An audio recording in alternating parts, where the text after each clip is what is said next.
Chapter 843. The total increase in proficiency is more than 2,500 points? Noah nodded as he read the ability value chart that Hestia had translated and copied down.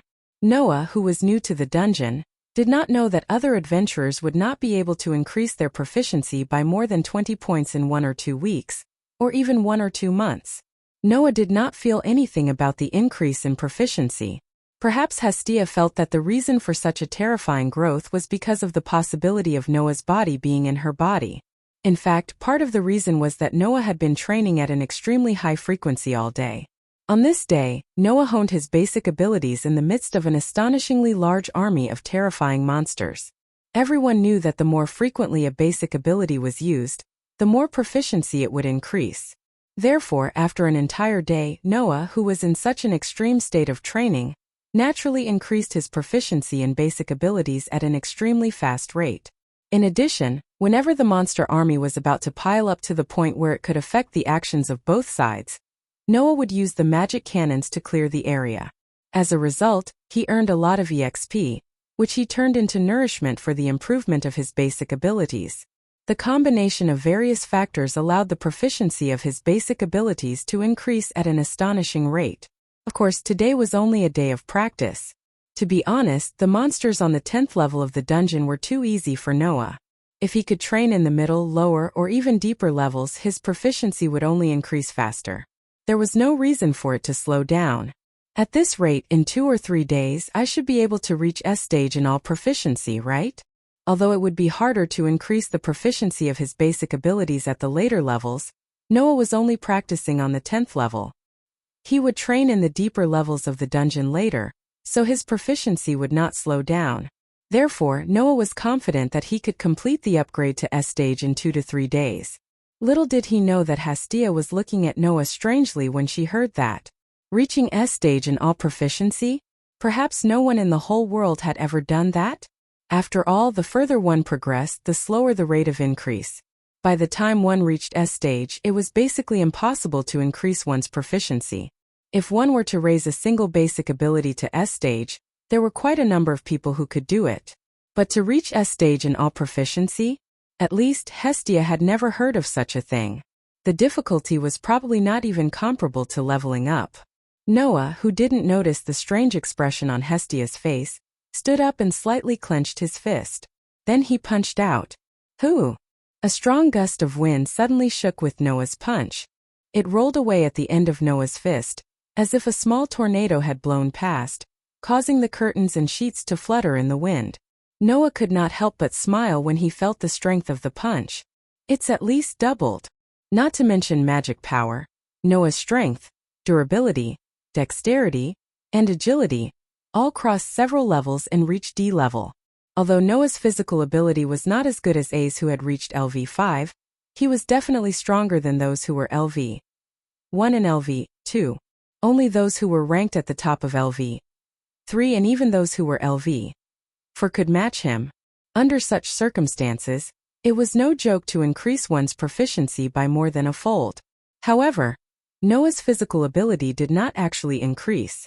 God's grace was actually a bit similar to Noah's rune magic. The sacred text engraved on the body with God's blood as a medium was like the runes directly engraved on the human body. The effect of these words could be strengthened. The difference was that the rune magic relied on the effect of magic to strengthen, while the sacred text drew out the possibilities in the person's body and used these possibilities as strengthening materials to add to the person's body. In the final analysis, it belonged to the category of strengthening, but it did not really increase Noah's physical ability. Looking at this strength, if I reach LV5, then I don't need to use any magic or magic. I can directly suppress Hercules' berserker with just my body, right? Maybe if I reach LV4, I can do it. In addition, the improvement of the basic ability of magic power also strengthened Noah's magic and magic. The improvement of this basic ability did not increase Noah's magic power, but it increased the effect and power of magic and magic. In this world, the consumption of magic was not magic power, but spiritual power. To be more precise, it should be said that the magic power in the world similar to the moon was transformed by vitality, and the magic power in this world was transformed by spiritual power. Moreover, this kind of magic power would not be produced in normal times. Only when magic was used would the spiritual power be transformed into magic power and used to use magic. Therefore, the item of magic power in the basic ability improved the effect and power of magic, not the amount of magic power. Although Noah had not yet developed the magic in the ability value, the magic and magic he possessed could also be strengthened through the improvement of magic power. Sure enough, it's not a bad thing to get grace. Noah was suddenly immersed in his own improvement. Seeing Noah like this, Hestia opened her mouth and wanted to ask something, but in the end she dispelled the idea. In fact, Hestia was very puzzled. She wondered why Noah's proficiency of magic power could also be improved. It must be known that the way to improve the basic ability of magic power was to use magic. But Noah's 3 magic items were still empty, so he had not learned magic yet. Could it be that Noah himself had magic? However, if humans did not rely on grace, then they would not be able to use magic, right? In this world, being able to use magic without receiving any favor was a privilege that only a very small number of races like the elves had. Humans did not have this privilege. So, how did Noah improve his proficiency of magic power without receiving any magic? This was Hestia's question. However, she did not want to get to the bottom of it. For Hestia, although Noah was someone she met yesterday, he was her first family in the mortal world. Therefore, Hestia was very concerned about Noah's feelings.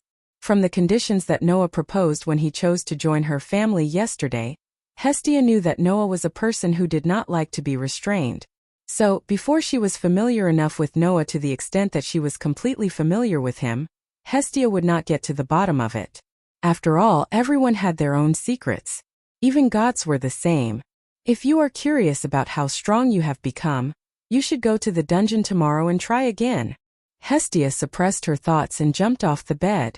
In front of Noah, she put her hands on her waist and said, "Hey Noah, are you hungry? By the way, we haven't had dinner yet," Noah said to Hestia as he put on his clothes. "Wait a moment. I'll go out and buy something to eat." "Okay, come back quickly." Noah walked out of the room as Hestia called out to him. When Noah came out of the house, the sky was getting dark, and there were fewer people on the street. Noah walked down the stone stairs at the side of the house. After looking around, he walked towards a stall selling snacks. At this moment, Noah suddenly stopped in his tracks. His somewhat lazy eyes gradually turned serious, but the corners of his mouth slowly curled up. Then, Noah changed direction and walked into an alley on the side of the street. The alley was very dark. There were also magic stone lamps made of magic stones on the street. However, no one would place a magic stone lantern in an alley. Noah seemed to have deliberately walked into such a dark area and came to the deepest part of the alley. Patter. After a few soft sounds, several figures suddenly appeared around Noah. Chapter 844. In the rather vast and dark alley, there was not the slightest sound in the surroundings, making the atmosphere a little heavy. It was believed that anyone would feel that the atmosphere in the air was very strange. In this space that was filled with a very strange atmosphere, Noah stood still and did not move at all. It was as if he was waiting for something. Then, in the surrounding darkness, several figures flew out silently. When they came to Noah's side, they landed on the ground with a thud, surrounding Noah in the middle. They were dressed in dark shirts that seemed to blend in with the darkness. They wore metal masks on their heads that covered half of their faces above the nose. There were about 20 of them. At the very least, there were indeed about 20 of the black-clothed people surrounding Noah. Outside the encirclement in front of Noah, 5 people slowly walked out of the darkness. They were dressed the same as the black-clothed people surrounding Noah. However, their auras were clearly many times stronger. The one in the lead had a pair of cat ears, and he was holding a rather simple-looking spear that was definitely not cheap.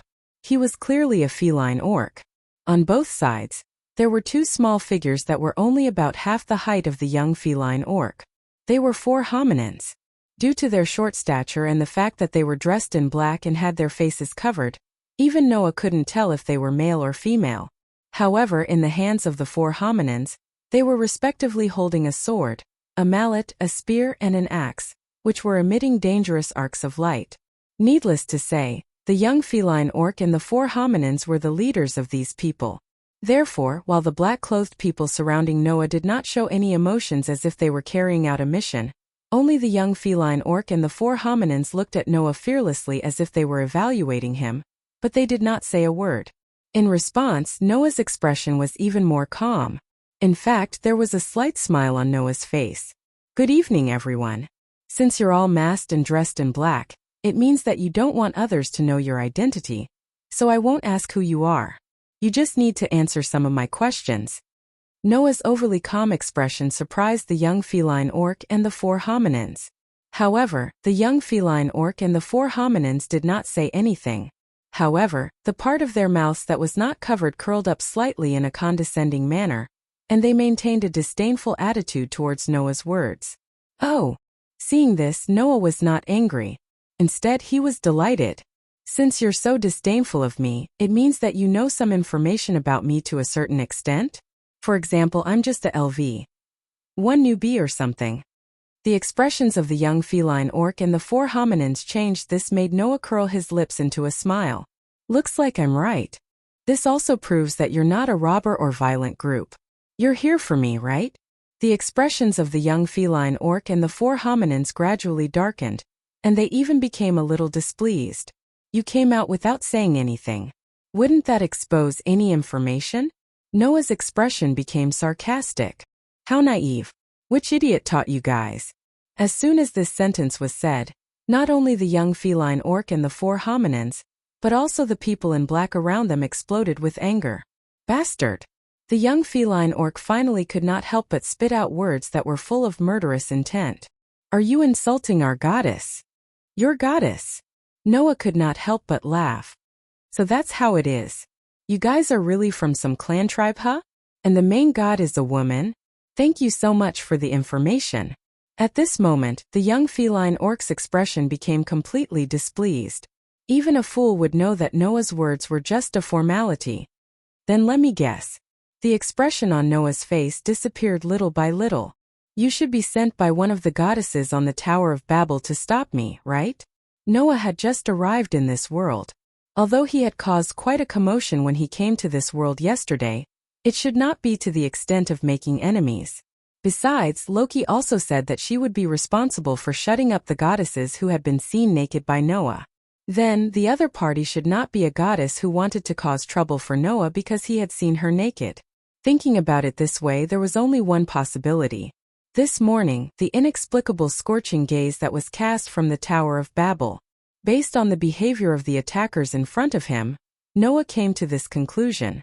The young feline orc and the 4 dwarfs did not expect that they would expose such a level of information without even saying a word. Of course, their expressions were extremely displeased, and their behavior could be regarded as a tacit acknowledgement of Noah's words. "Don't delay any longer," one of the dwarfs said in a deep voice. "This guy is too shrewd. The more we delay, the more information will be exposed. Let's finish the task given to us by the goddess quickly." Although the young feline orc's expression was extremely displeased, he nodded without hesitation, raised his hand, and waved it down heavily. Whoosh! The group of black-clothed people surrounding Noah suddenly rushed toward Noah with a gust of chilly wind, engulfing Noah's figure. However, in the next moment, in the center of the group of black-clothed people, a burst of bright golden light burst out. Bang! A violent shockwave suddenly spread out, and all of the black-clothed people who had surrounded the bright golden light were sent flying. Accompanied by a burst of pili-pala, and a series of muffled groans, those black-clothed men were like they were hit by a truck. They either smashed into the wall of the alley, or were dragged along the ground and fell to the ground in a sorry state. Noah, whose figure was engulfed by the black-clothed people a moment ago, reappeared in his full appearance. Around him, golden ripples reverberated in the space like water waves, covering the space behind Noah. What is that?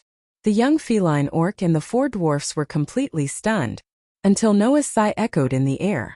If you want to attack someone, you should at least prepare a decent attacker. What is this level of attack? The moment his words fell, the golden ripples that covered the space behind Noah suddenly lit up. Various weapons such as sabers, swords, spears, halberds, and so on, emerged from the golden ripples. Each weapon was surrounded by an ancient aura, but they were all extremely luxurious and gorgeous in shape, and their tips were pointed forward. A wild warning rose in the hearts of the young feline orc and the four dwarfs, causing them to scatter without hesitation. Whoosh! In the next moment, about 7 or 8 weapons shot out from the golden ripples, pierced through the space, and landed where the young feline orc and the four dwarfs were just a moment ago. Bang! The ground was directly blasted apart, setting off a violent wind wave, accompanied by a burst of flames suddenly appearing. The young feline orc and the four dwarfs were affected by the wind wave and fire. Their figures that had just dodged were shaken to the side, and they lost their balance. In the most unsightly posture, they slammed hard on the ground and only stopped after rubbing for a distance. Oh, you think you can dodge a Grady relic? Noah sneered. Then, how about adding a few more this time? After saying that, Noah raised one of his hands, and a few more golden ripples appeared behind him. Together with the rest of the golden ripples, half of the gorgeous relic was ejected. Like arrows on a bow, they were aimed at the young feline orc and the four dwarfs.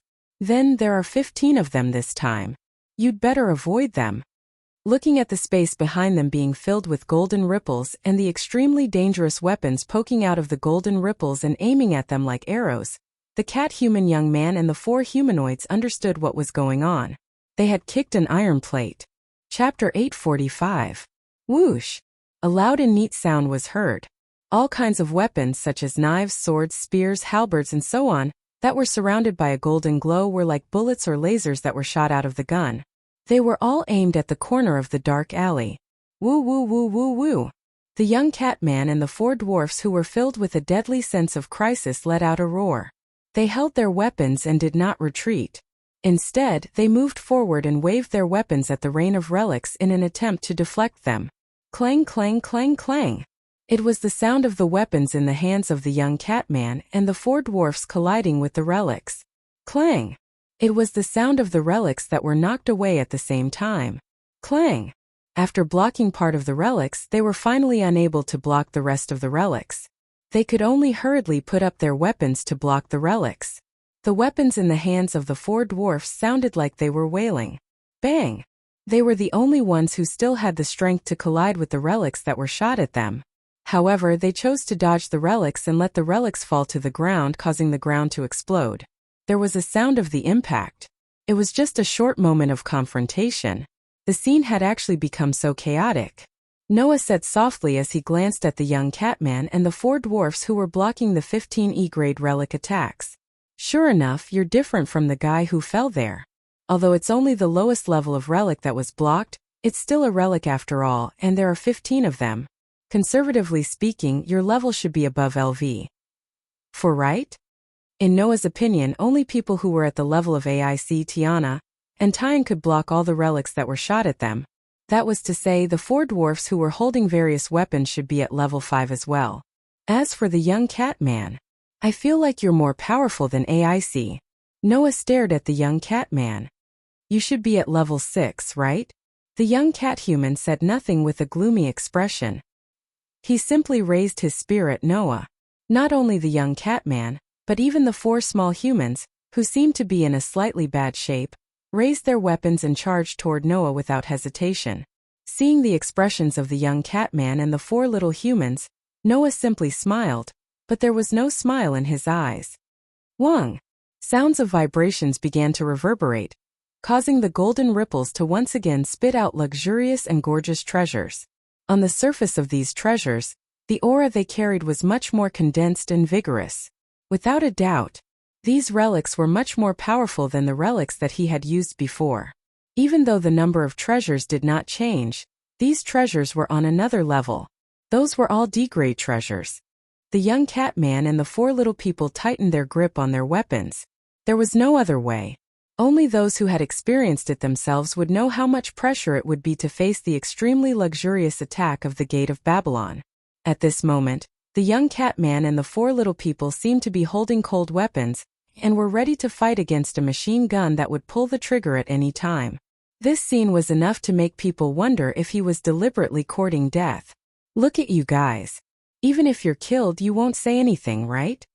Noah said indifferently. However, There are only a few clans with 1 level 6 and 4 level 5s in Eulalia. The range has been narrowed down a lot. Noah's upraised hand dropped. So let me thank you for the information that you brought. The treasures that emerged from the golden ripples suddenly became sluggish. Bang bang bang bang. Immediately after that, as gunshots rang out, the treasures turned into the most terrifying arrows and rained down on the young cat person and the 4 humans like raindrops. Boom! An astonishing explosion shook the dark alleyway, bringing with it a burst of scorching flames that rose into the sky. Many people on the street near the alley heard the explosion, causing many people on the street to look at each other and whisper to each other. There were even many adventurers who began to move in the direction of the explosion and the blazing fire rising from it. As for the rest of the ordinary residents, although they were noisy and restless, they were not surprised at all. After all, this was Eulalia, the most lively city in the world where many clans of the god gathered. If there were clans, naturally there would be all kinds of disputes. Therefore, Eulalia never lacked disputes. What it lacked was peace. The golden ripples that filled the space behind him slowly shrank and disappeared. Noah stood at the spot where he hadn't moved a single step since the beginning. He looked around at the men in black who were lying on the ground before he raised his eyes and looked ahead. Ugh! The 4 dwarfs who were holding all kinds of weapons were lying on the ground with wounds all over their bodies. Their bodies trembled slightly as if they were trying to get up, but they were unable to do so. Pa! With a crisp sound, the young cat human knelt on the ground with one knee. The long spear in his hand was also stabbed into the ground beside him, and the young cat human used it to support his body. Although the young cat human was not covered in wounds like the 4 dwarfs, the young cat human's clothes were torn, and the skin under the cracks was bleeding. Could be said that he was dripping with blood. There was a trace of blood at the corner of the young cat human's mouth. Through the 2 holes in the mask that covered half of his face above his nose, he stared at Noah and said in a deep voice, "You showed mercy?" Hearing this, Noah curled his lips. If the premise is that all of you must die in the end, then it can indeed be considered as being merciful. Why? The young cat human stared at Noah. Why didn't you kill us? Why? Noah looked at the young cat human with a half smile. Do you want to die? The young cat human did not continue the topic. He only laughed coldly. Don't think that you can get any information from me. Hearing the young catman's words, Noah didn't even look at him. Instead, he turned around and left. Really, you can't learn your lesson. After saying this, Noah walked out of the alley without hesitation. He did not even look back. The cat-human youth looked at the black-clothed people lying on the ground, then looked at the 4 humanoids who were struggling to get up. He lowered his head and bit the corner of his mouth until it started to bleed. Really can't learn your lesson? The young cat-human understood this sentence. This was because Noah had said it before. If they hadn't said anything, nothing would have been exposed. Noah, you must have gotten enough information, right? Damn it! In the dark alley, only the young cat-human's regretful voice could be heard. Noah, who came out of another alley, saw that the street had become a little more lively. He turned his head and looked in a direction. There, the towering Tower of Babel was like an indomitable giant at night, giving people an indescribable sense of majesty. Recalling the scorching gaze he felt during the day, the attack of the young cat-human and the 4 dwarfs, and the information he got from them, Noah narrowed his eyes slightly. There is 1 LV6 and 4 LV5 members. Is the main god a family of a goddess? Noah was quite puzzled that he was targeted by a goddess for no reason.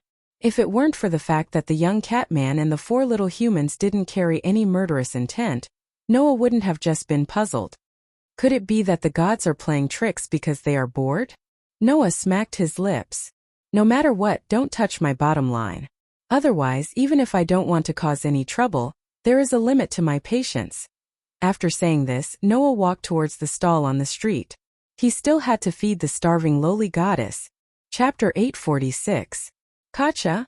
With a slight sound of the door opening, a strong man with a height of more than 2 meters, full of bulging muscles like an iron tower, with a strong expression on his face like a rock, walked in from the outside and came to the most luxurious room in the whole of Eulalia. With a closer look, there was a pair of pig ears on the head of the strong man, telling others that he was an orc of the pig tribe. and this was the highest level of the Tower of Babel. Only the main god of the clan tribe, who ruled the whole of Eulalie, was qualified to use this place of residence. The Tower of Babel was the property of the guild. However, the guild had provided the upper level of the Tower of Babel for some gods to live in. Whether it was the environment, services, or attractions, Eulalie's Tower of Babel was without a doubt the most luxurious in the whole city. Therefore, only the main gods of the extremely rich and powerful clan tribe could live in the upper level of this tower. The clan tribe of the strong orc was ranked here. Furthermore, it was at the highest level. There were two most powerful clan tribes in the whole of Eulalie. One was the clan tribe of Loki. The main god of this clan tribe, which was Loki himself, was more inclined to live with the children of the clan tribe than in such a luxurious place, so he did not live in the Tower of Babel. But the other main god of the clan tribe of Eulalie lived here. Freya. The clan tribe of Freya and clan tribe of Loki, which were run by this goddess, were the two clan tribes at the top of Eulalie. At this time, in the room where the strong orc was, the stunning goddess was here. She had delicate and fair skin that reminded people of snow. She had a tall and slender body and limbs. She had a beautiful face that made people lose their minds at a glance. She had a perfect devil's body and a mature temperament that was like a shining light. She was the goddess of beauty and also the goddess of love. She was in charge of love and beauty. She had a beauty that no other goddess in the entire heaven could reach. Such an existence was standing by the glass window facing the scenery outside the Tower of Babel, sticking her stunning beauty to it. Her pretty face was extremely red, and she was twisting her body as if she was in heat. Her intoxicating eyes were full of passion and infatuation. If Noah was present, he would definitely be able to recognize that kind of burning gaze. That was the burning gaze that Noah felt from the top of the Tower of Babel during the day. Lady Freya. The strong orc didn't seem to be surprised at all that the goddess he worshipped the most was in a daze. He spoke with a firm tone. We failed. I know. Freya did not even turn her head back. Her gaze was fixed on a certain direction of Eulalie Street, as if she could see a certain figure that made her feel hot all over since this morning. Her tone was full of love. I saw everything. The Tower of Babel was located in the center of Eulalie. There was an extraordinary distance from the center of Eulalie, the highest floor of the Tower of Babel, which was at least 50 stories high, to a certain location on the street that Freya was gazing at now. But Freya's eyes still saw it clearly. She saw the figure that made this beautiful goddess so infatuated that she could even be called crazy. To be more precise, she saw the brilliance in the depths of the figure's body. It was the brilliance that made Freya lose herself and become obsessed with it like never before. To be able to make this beautiful goddess give up everything without hesitation, just to be able to take a look, it was something of such an intense degree. The goddess named Freya actually had a pair of very special eyes. This pair of eyes could see through the essence of people's souls. It was not the power of a god, but a congenital ability. Just like how human eyes could see things, Freya's eyes could also see people's souls. Therefore, this goddess could easily erase any obstacles and distance, and see the brilliance in the depths of people's souls. In front of this goddess, no matter how good or bad a person was, it was impossible to hide. Freya, on the other hand, was infatuated with those who possessed strong and dazzling souls. From the beginning, Freya had always used this pair of eyes to see through a person's essence one step earlier than other gods, and take the person she liked into her arms. Because she could directly see through the soul, Freya could easily distinguish a person's essence and talent, and poach people with superior souls and talents into her clan. No one could refuse Freya. After all, Freya's magical beauty was not something that anyone could ignore. It was not only because Freya's appearance was unparalleled, but also because as a goddess of beauty, she was born with the ability to charm any existence. Even a god would not be able to resist this charm. It was precisely because of this that the members of Freya's clan were all heroes in ancient times, and their strength was fundamentally different from others. This was why Freya's clan occupied a place at the top of this labyrinth city. Loki also knew that Freya's eyes had this power, and every time he secretly cursed it as the most damn cheating ability. And this time Freya saw through Noah's essence more than anyone else. Therefore Freya was infatuated, intoxicated, and even about to go crazy. It's really Freya reached out and pressed on the glass window, as if she wanted to tightly hold on to the figure that haunted her dreams, and murmured as if intoxicated. "It's so beautiful."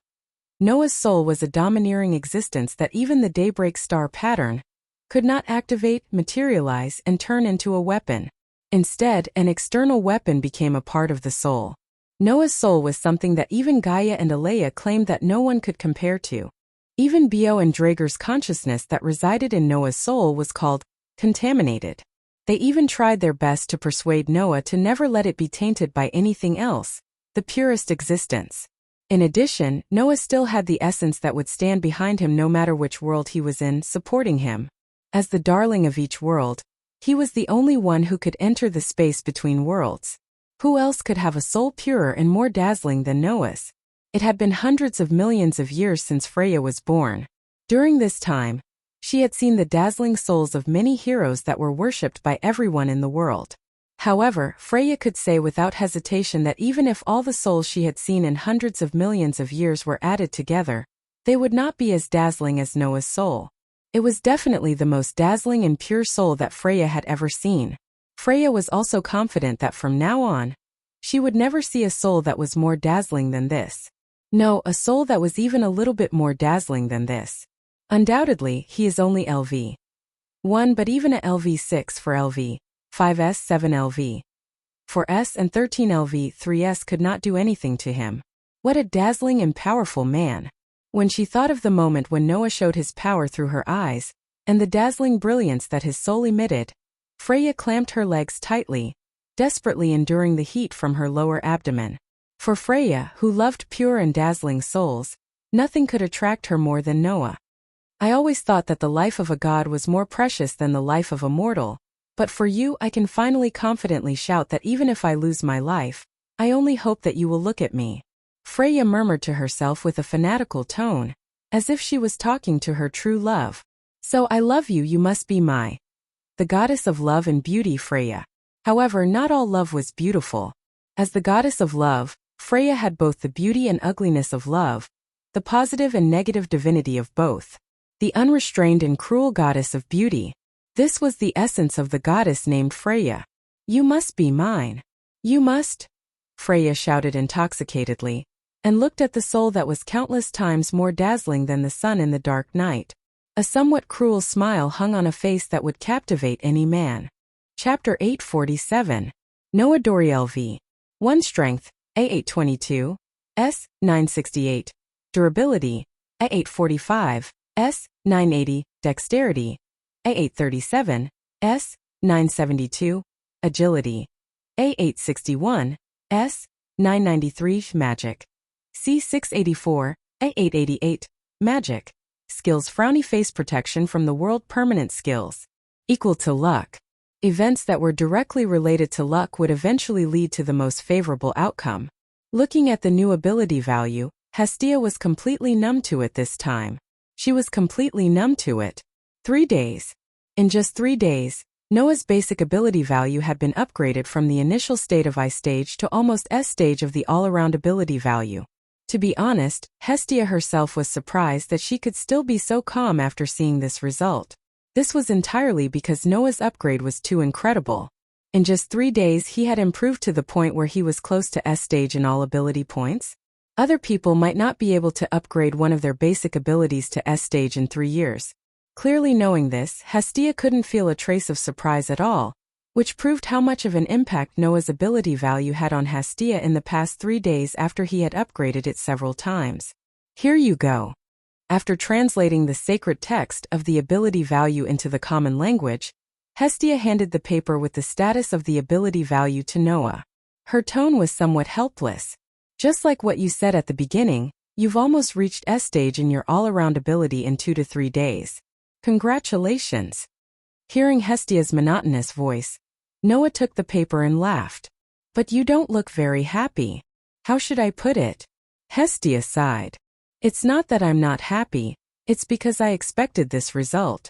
Now I can't be happy even if I want to." In the past 3 days, Hestia helped Noah update his ability value almost every day. After all, Noah was the only member of Hestia's clan. Unlike other clan, there were so many people, but only one main god. If she wanted to update them one by one, she would be annoyed to death. Therefore, other clan generally updated their ability value batch by batch in 1 or 2 weeks, or even 1 or 2 months. It was impossible for them to update their ability value as frequently as Noah. Because of this, watching Noah's ability value increase at an astonishing speed, Hestia had long been mentally prepared that Noah would reach the goal in a very short time. How could she be happy like this? Well, let's not talk about how long it's been. Noah, you're the only one who's reached S stage in all ability points, right? Hestia patted her cute cheeks and tried to cheer herself up. Apart from you, I don't think anyone else has almost reached S stage in all ability value. It's possible for a single basic ability to reach S stage, but it's unlikely for all ability values to reach S stage. Noah looked at the ability value translated by Hestia on the paper in his hand and nodded. Everyone had something they were good at. It wasn't difficult to specialize in this area and reach S stage. For a magister like Riveria, who only focused on improving magic, it wasn't strange for her to reach S stage in magic power. However, it was precisely because of this that magisters only excelled in magic power. As for the rest, such as strength, durability, dexterity, and dexterity, they were definitely not as good as magic power. In fact, they were even worse than ordinary adventurers. Therefore, it wasn't strange for a basic ability to be upgraded to S stage in Eulalie's world. However, it was almost unheard of for all ability values to reach S stage. Moreover, under normal circumstances, as long as one's basic ability value reaches the 6th stage, that is D stage, they are qualified to level up, Hestia explained. That's why very few people can train their basic ability value to S stage before leveling up. For someone like you, who has almost reached S stage in all ability values, you should have leveled up a long time ago. Leveled up? Noah nodded thoughtfully. Hestia had said that the limit of every basic ability was 999 proficiency points. In that case, Noah had basically touched this limit. It was time for him to think about leveling up. Hey Hestia, Noah asked. What should I do if I want to level up? Continue to accumulate experience points? Surely not, right? Hestia had said that under normal circumstances, when one's ability value had almost reached S stage, they should have leveled up a long time ago. However, Noah hadn't leveled up. This meant that he had to meet other conditions to level up. In response to Noah's question, Hestia only replied with one sentence. If you want to level up, you have to achieve great feats. Great feats? Noah was slightly startled. You have to achieve feats that only true heroes can achieve. Miracles that even us gods have to praise, Hestia said very seriously. For example, you have to defeat opponents who are stronger than you and gain more experience points. This is the condition for leveling up. Defeat opponents who are stronger than you. Noah was completely speechless. Then, how is that possible? It wasn't because Noah didn't have the courage to challenge the strong, and didn't have the confidence to defeat opponents who were stronger than him. It was because this result was a little unrealistic. Why was it unrealistic? Because in this world, could there really be a stronger opponent than Noah? Noah was the God Slayer. Even the gods in the heavens had been killed by him. Perhaps the gods in this world could meet the requirements if they brought out their true strength, but the gods in the lower realm wouldn't use their strength. In that case, where could Noah find a stronger opponent than himself? Therefore, this fact was like a basin of cold water poured on Noah's heart. What else? Noah couldn't help but ask. Is there no other way to level up? No. Hestia shook her head. At least so far, all the children in the lower realm can only level up after achieving a certain amount of feats. Noah's brows furrowed tightly. Now this was troublesome.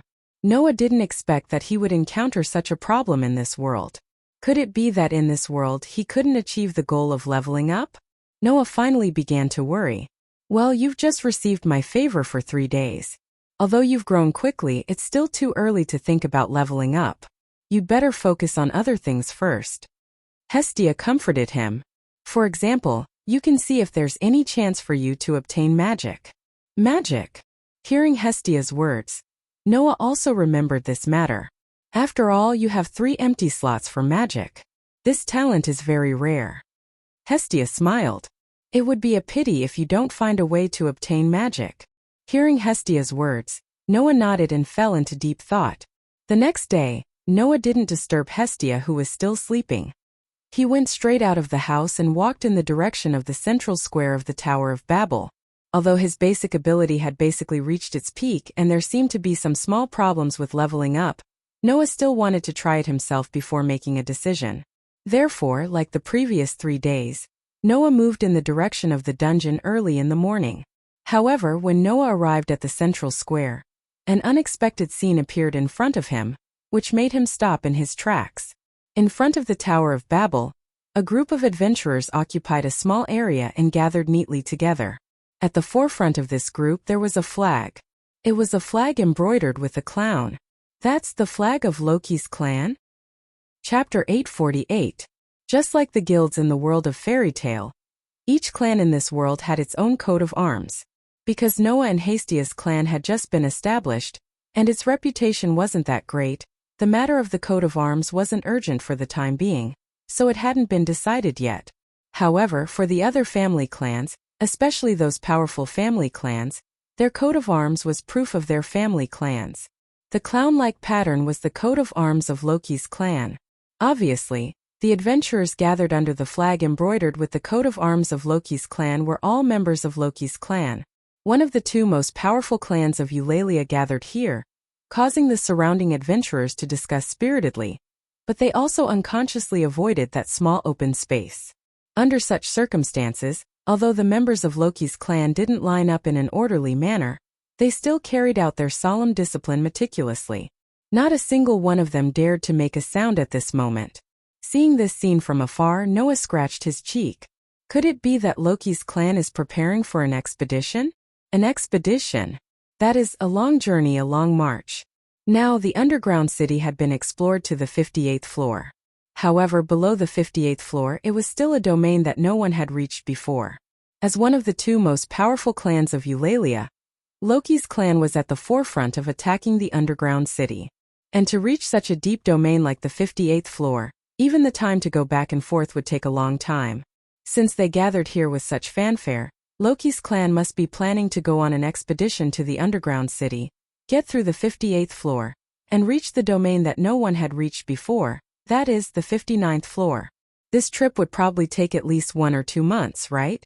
Thinking like this, Noah's eyes swept around the expeditionary army of Loki's clan, and immediately fixed on a small group in front of the flag.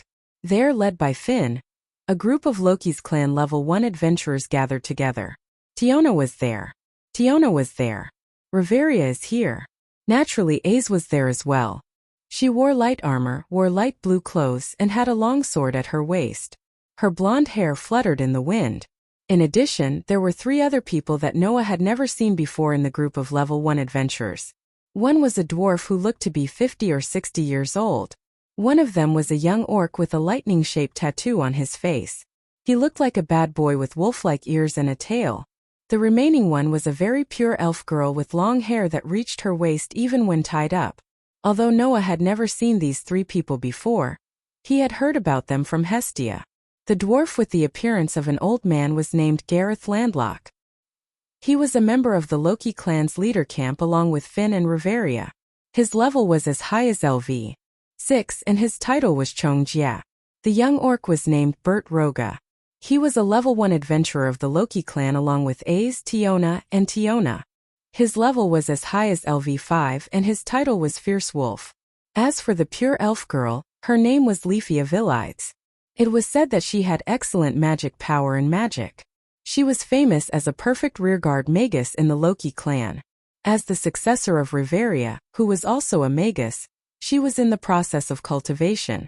Therefore, Leafia's level was only LV3, but she was nurtured as the pillar of the next generation of Loki's clan. Even if she was not a level 1 adventurer, she was able to sneak into the group of level 1 adventurers. At this point, the leaders of the Loki clan, one of the 2 most powerful clans of Eulalia, were all gathered together. Even Noah didn't believe that such a camp would not go on an expedition to the depths of the dungeon. No matter what, let's run away first. Noah made this decision without hesitation. If I'm seen, I always have a premonition that there will be trouble. After saying this, Noah quickened his pace and walked towards the entrance of the Tower of Babel as if he didn't see anything. Unfortunately, Noah was still discovered. Perhaps Ace felt that the surrounding people were looking at her differently from those who coveted her appearance and reputation. When her companions were talking, Ace, who had been silent all this time, inadvertently glanced in the direction of Noah. Ace saw Noah quickening his pace towards the Tower of Babel. Ace was stunned for a moment, and then without hesitation she rushed out. Ace! Finn and his companions were suddenly surprised. Hearing the noise, Noah thought to himself, "Oh no!" He suddenly ran toward the entrance of the Tower of Babel. However, at this time it was too late to speed up. In terms of physical ability, Ace, who was at LV 5, was better. In addition, the location of Loki's family was not far from the entrance of the Tower of Babel. With Ace's dexterity ability, she arrived there in almost 2 or 3 seconds. Therefore, Noah only felt a gust of wind from afar. And then the blonde girl, whose appearance was comparable to a goddess, appeared in front of him as if she had teleported. A pair of clear and transparent eyes stared at Noah as if to say, "I will never let you pass." Noah had no choice but to stop in a hurry. He looked at the expressionless but beautiful girl's pretty face, and the corners of his mouth twitched.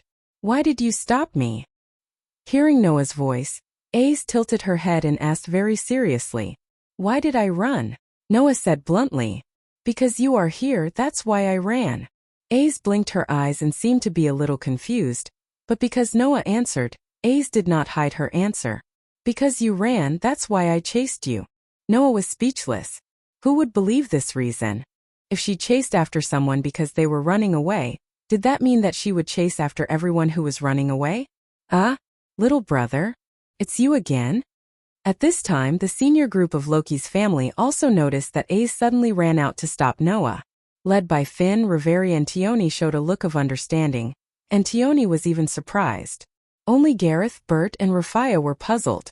However, the high-level group belonging to Loki's clan still gathered in the direction of Noah, while their subordinates looked at each other in dismay. Seeing this scene, Noah understood. "I can't escape. Hello, little brother." Tioni laughed happily. "We meet again. Seems like I've been seeing you a lot lately," Tioni teased. "Seems like we are fated to meet." As the leader, Finn glanced at Ace, who was blocking Noah, and shrugged.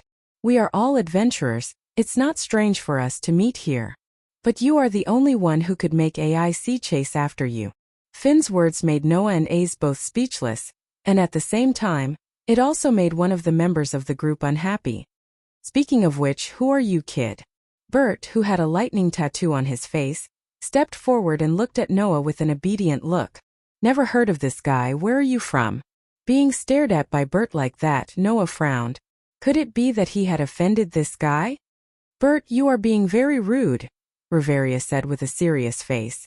"Besides, the other party isn't some small fry either." He forced AIC to retreat before he even received the favor. As soon as these words came out, Gareth and Rafia, who didn't know Noah, opened their eyes wide. Gareth looked at Noah with a curious gaze. "No wonder I felt he was familiar. Isn't he the guy Loki put on a wanted list?" Unlike Gareth, Bert's unruly face darkened, and his gaze towards Noah became fierce. "Is it you? The one who dares to say he didn't accept the favor and forced Ace to retreat?" Bert's unfriendly expression made Noah's frown grow deeper. As expected, trouble has appeared. Chapter 849. Raising his eyes slightly, Noah looked at Bert, who was glaring at him with a dangerous gaze and expression. It was obvious that Bert was different from the other members of Loki's clan, and had an extremely obvious hostility toward him. Noah's heart was filled with confusion. Why is this guy so hostile to me? Is it related to the cat youth who attacked me not long ago and the 4 little people? While Noah was lost in thought on the side, Tiona said in a displeased tone, "Hey Bert, why are you angry over there?" "Huh? Why are you asking something you already know the answer to?" Bert didn't even look at Tiona. He still stared at Noah and said mercilessly, "A guy who didn't receive the favor can force the LV5As to retreat? Do you really think we LV5s are made of mud?" "Oh," Finn said indifferently. "In other words, Bert, you don't believe this matter?" Of course. Bert didn't care that the person involved was in front of him and sneered. "How can I believe this kind of thing that is obviously a lie?" Hearing Bert's words, Tiona's expression became unfriendly. Even Ace slightly raised her eyebrows and looked at Bert. I didn't lie. There was no doubt that Noah was able to force Ace to retreat without receiving the favor. It must be Loki, Ace, Tiona who brought back the news of their clan. If Bert doubts this matter, doesn't that mean Ace and the others are lying? After that, we also saw his ability value. Tiona also said. Loki told us himself that at that time, his ability value was all in the initial state of I stage, and even his proficiency was 0. Do you want to doubt Loki's words? You also said that Loki told you. You don't understand the divine script, right? Bert curled his lips. That Lord God sometimes does inexplicable things. Maybe he deliberately said this for some reason? Hearing this, Ace reacted. I also understand the divine script. That one sentence made Bert wilt. If AIC could also read the sacred text, then AIC, who had personally witnessed Noah's ability, would be able to prove the truth of this matter. Bert, who knew Alice well, knew that she wouldn't lie. It would be better to say that he didn't know how to lie. Once Ace lied, it would be too easy to tell. After all, this girl was not good at expressing her emotions, nor was she good at hiding them. Embarrassed, Bert could only glare angrily at Noah. Anyway, I definitely don't believe that this guy can force AIC to retreat. If you want me to believe you, then let's have a match here. After saying that, Bert seemed to want to prove that he was serious. He pulled out the hand that had been in his pocket all this time and lifted one leg slightly. He stared at Noah, and the aura of a ferocious beast surged from his body. Noah didn't say a word. This was because Noah wanted to observe for a while why this werewolf named Bert was so hostile towards him. Moreover, Noah also wanted to know if this werewolf had anything to do with the young werewolf and the 4 werewolves that attacked him not long ago. Although he had never heard of a LV6 werewolf in the Rocky clan, nor did he hear of 4 LV5 werewolves in the Rocky clan, but even if he was not a Rocky clan, it did not mean that he had nothing to do with the Rocky clan. That was why Noah wanted to observe for a while and did not say anything. Now it seemed that this werewolf named Bert was just being arrogant and unruly. Reality proved that Noah's thinking was still too one-sided. That's so ugly, Bert, Tiona mocked. You think I don't know that you're just unhappy that AIC cares so much about the little brother? The ferocious Bert's expression froze. Noah, who noticed this, raised an eyebrow. Could it be that this werewolf called Bert was looking for trouble with him because of his relationship with AIC? Haven't you been in a bad mood for the past few days? Tiona mocked. After the fight with the little brother, AIC has been in a daze these days. After you found out that AIC was in a daze because she was thinking about the little brother, you've been very unhappy. Now you're looking for trouble with the little brother. You're really embarrassing yourself. Shut up, stupid Amazon. Bert's face turned green and white, and he finally couldn't help but become angry. Don't tell me you believe this kind of nonsense? Can you force us LV5 werewolves without receiving the favor? When did our LV5 become so cheap? Hearing Bert's words, Tiona was about to retort, but Finn on the side spoke with a blank expression. Okay, that's enough. The commanding tone made Tiona and Bert shut their mouths. As the leader of Loki's tribe, Finn's words were undoubtedly very important. Even the unruly Bert wouldn't retort when Finn used a commanding tone. After spitting a mouthful of saliva, Bert turned around and didn't look at Noah. Apologies. Finn smiled at Noah. My people were too rude, please forgive them. Forget it. Noah, who knew that Bert was jealous, laughed and shook his head. It's not like I haven't been picked on before. I'm used to it. With that, Noah glanced at Bert. But, in the future, watch your mouth. You. Bert turned his head and stared at Noah. His eyes were filled with ferocity. Before Bert could say anything, Finn spoke first. Let's not talk about this. Are you preparing to enter the dungeon? Have you prepared a map this time? Finn's words made Noah feel helpless. What's wrong? Finn asked curiously. Did you encounter a difficult problem? It's considered a difficult problem? Noah sighed. The dungeon map that I have is only up to level 12. Speaking of this matter, Noah was indeed helpless. Although he had found a map of the dungeon up to level 10 in the bookstore outside, that was the limit. Because, in the dungeon, the most important thing was a map. That would prevent many problems. Therefore, maps from the dungeon would usually be sold at a high price in the guild. No one would sell them in the bookstore. The dungeon before level 10 wasn't that dangerous. The maps weren't as valuable as the lower levels. The value of maps from the 10th floor onwards was much higher. That was the problem. Because Noah was still LV. 1. The guild didn't sell the maps after level 10 to him for his safety. If he wanted to buy the maps of the dungeon's middle, lower, and even deeper levels, he had to be considered by the guild to be able to explore there. For example, he had to meet the strength requirement of the corresponding level or form a team. And Noah was only LV 1 at the moment and he was alone. Under such circumstances, the guild used safety as an excuse to refuse to sell the maps of the dungeon outside of the lower levels to Noah. They also advised Noah not to bite off more than he could chew and to at least reach LV 2 or form a team. Only then would they sell the maps of the middle levels to him. Noah was speechless. This also caused Noah to wander around level 12 for the past few days. Otherwise, he would have been able to reach the S level earlier, right? Is that so? Finn's eyes flashed slightly, and then he invited. Then do you want to move with us temporarily? Move together? Noah was stunned. Move together? Even AIC and the others were stunned. We are planning to enter level 59, and we will pass through level 18 on the way, Finn said. There, some adventurers are also selling maps. You can move with us temporarily. Wait until we reach level 18 and buy the maps, then it won't be too late to move. Hearing this, Noah narrowed his eyes and stared at Finn. Finn met Noah's gaze without a trace of guilt. After a while, Noah seemed to understand something and smiled. In that case, I will have to trouble you. The smile on Finn's face deepened. We are all adventurers. You don't have to be so polite. Noah shrugged non-committally. In this way, the next itinerary was set. Chapter 850. Underground City Level 17. This was a floor filled with cave-like passages. Some of the surrounding walls were slightly white, while some were flashing with the color of rocks. This allowed most of the areas on this floor to have sufficient light. It even looked like they had arrived at a snowy area. It wasn't very dark. In such a floor, in one of the passageways, a furious roar echoed. Hiya! With such a roar and astonishing speed, Warjin Bert charged forward like a war chariot. As he charged, his body danced. His feet, which were clad in boots made of unknown metal, turned into flashes of light and shadow, kicking the monsters in front of him like a windmill. The monster did not even have time to make a sound before it was crushed by the metallic boots that were slightly stained with blood. Unsurprisingly, it turned into a pile of ashes. Even the magic stone was crushed, leaving nothing behind.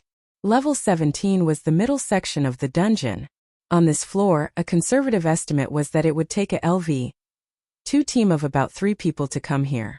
However, for a LV 5 werewolf orc, these monsters that were dangerous to LV 2 adventurers had almost no resistance. No matter how many of them there were, they were crushed in an instant without any suspense. Under such circumstances, a group of second-level adventurers, who were originally responsible for clearing monsters and centered around the LV3 members, witnessed the violent fighting style of their first-level adventurers with their own eyes. They could only stand there dumbfounded and did not react for a long time. What the hell is that guy doing? Tyugni, who was walking behind them, complained. This is only the middle level. Although we will rest for a while after reaching the 18th floor, what's the point of wasting energy here? As a first-level adventurer in the clan, Bert, who had reached LV5, didn't need to waste his stamina here. At LV 5, no matter how many mid-level monsters you kill, you won't get much experience points. The middle level was where LV 1 and LV 2 adventurers wandered. Since that was the case, letting the low-level members of the clan fight would give him more EXP. Boti's way of doing things was really hard to understand. Don't worry about him. Tiona, who was walking beside Tioni, said mercilessly. She must be venting her anger because she couldn't find fault with little brother, right? Tiona turned to the back of the group as she spoke. There, Noah was casually following at the back of the group and chatting with Finn. As for Ace and Leafia, they followed beside him. There was a special characteristic of the underground city. The further down they went, the larger the floor area became. It was said that by the time one reached the 40th floor, the area would be comparable to Eulalie's entire domain. Of course, there were some exceptional floors that did not meet this criteria. However, in principle, the underground city could still be considered as a conical structure. The floors ahead were undoubtedly smaller. Because of this, when a large-scale team of tens of people attacked the dungeon, it would be difficult for them to advance from the first level to the middle level. A large group of people moving in a narrow passage would be too crowded, just like an army marching. Even moving forward was a difficult task. Therefore, when they went on an expedition in groups, according to the usual practice, the Loki clan would divide the team into 2 or 3 groups and regroup at the predetermined floor. Therefore, as the other 2 leaders of the Loki clan, Riveria and Gareth, went to another team and led that team to delay their departure. Finn, on the other hand, led the adventurers and some members led by Ace, Tiona, Tyagni, and Bert to the 18th floor. They camped in the safety floor and waited for the arrival of Riveria and Gareth. Noah followed behind this team. While chatting with Finn, Noah kept glancing at the people around him. He was sweating profusely. Over there, AIC stared at Noah as she walked forward. She didn't look away for a moment. No, that's not right. Instead of staring at Noah, Ace's eyes were staring at Noah's back. That gaze was as if she wanted to see through Noah's clothes and take in the scene on Noah's back. It was not sharp, but it was quite persistent. And what was on Noah's back? Of course, it was naturally the favor engraved by Hestia. This girl definitely wanted to see his ability value. Although this was just a guess, Noah firmly believed it. Next to Ace, the elven girl named Leafia was really staring at Noah. However, that shouldn't be called staring but staring, right? Maybe Noah had offended her in some way, but Leafia stared at Noah fiercely, as if Noah was a dangerous person. Her eyes were full of vigilance. Being stared at by these 2 girls, how could Noah not feel ashamed? It was one thing for Bert to treat him with hostility for no reason, but now that Ace and Rafia were staring at Noah like that, Noah was once again sure of himself. Loki's spawn was a problem for Noah. Finn, on the other hand, acted as though he didn't notice anything and continued to talk. Soon, we will reach the entrance to the 18th floor. There is a floor master guarding there.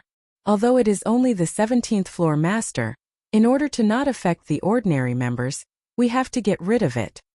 Floor master? Noah's attention was successfully diverted. Floor master. It was an extremely powerful monster that only appeared on certain floors of the dungeon. Its official name was Maze King. They were like bosses among monsters.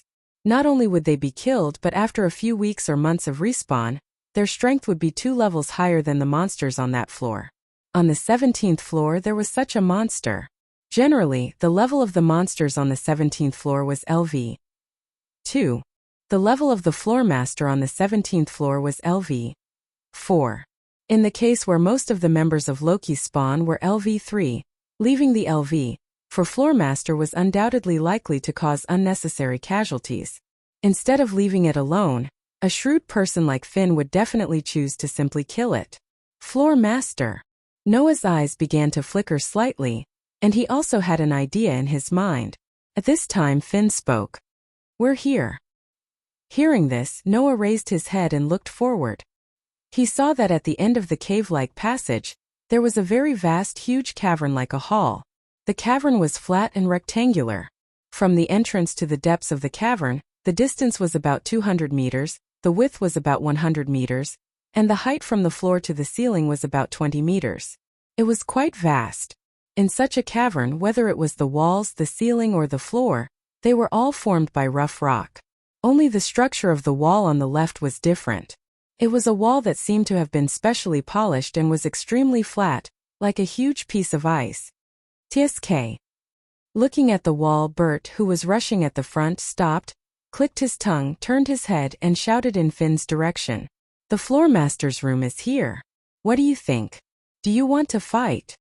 Bert's words made the entire Loki's spawn turn their eyes to Finn.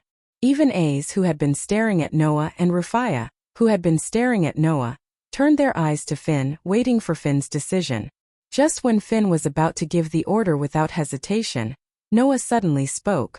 If you don't care about the experience points of this floor master, why don't you give it to me? Finn, who was about to give the order, stopped his hand in midair. Give it to you? A's Rafia, Tiona, and Tiona turned their eyes to Noah. Bert also heard Noah's words and couldn't help but laugh. ALV. 1 challenging a LV. 4 floor master? Isn't that good? Just prove to us that you have the strength to force a LV5 to retreat. Noah ignored Bert and looked directly at Finn. What do you think? Finn suddenly smiled. Well, I'll give it to you. Chapter 851. When Finn agreed to let Noah take on the first boss of the dungeon, all the members of Loki's clan silently retreated, giving Noah the view of the vast hall.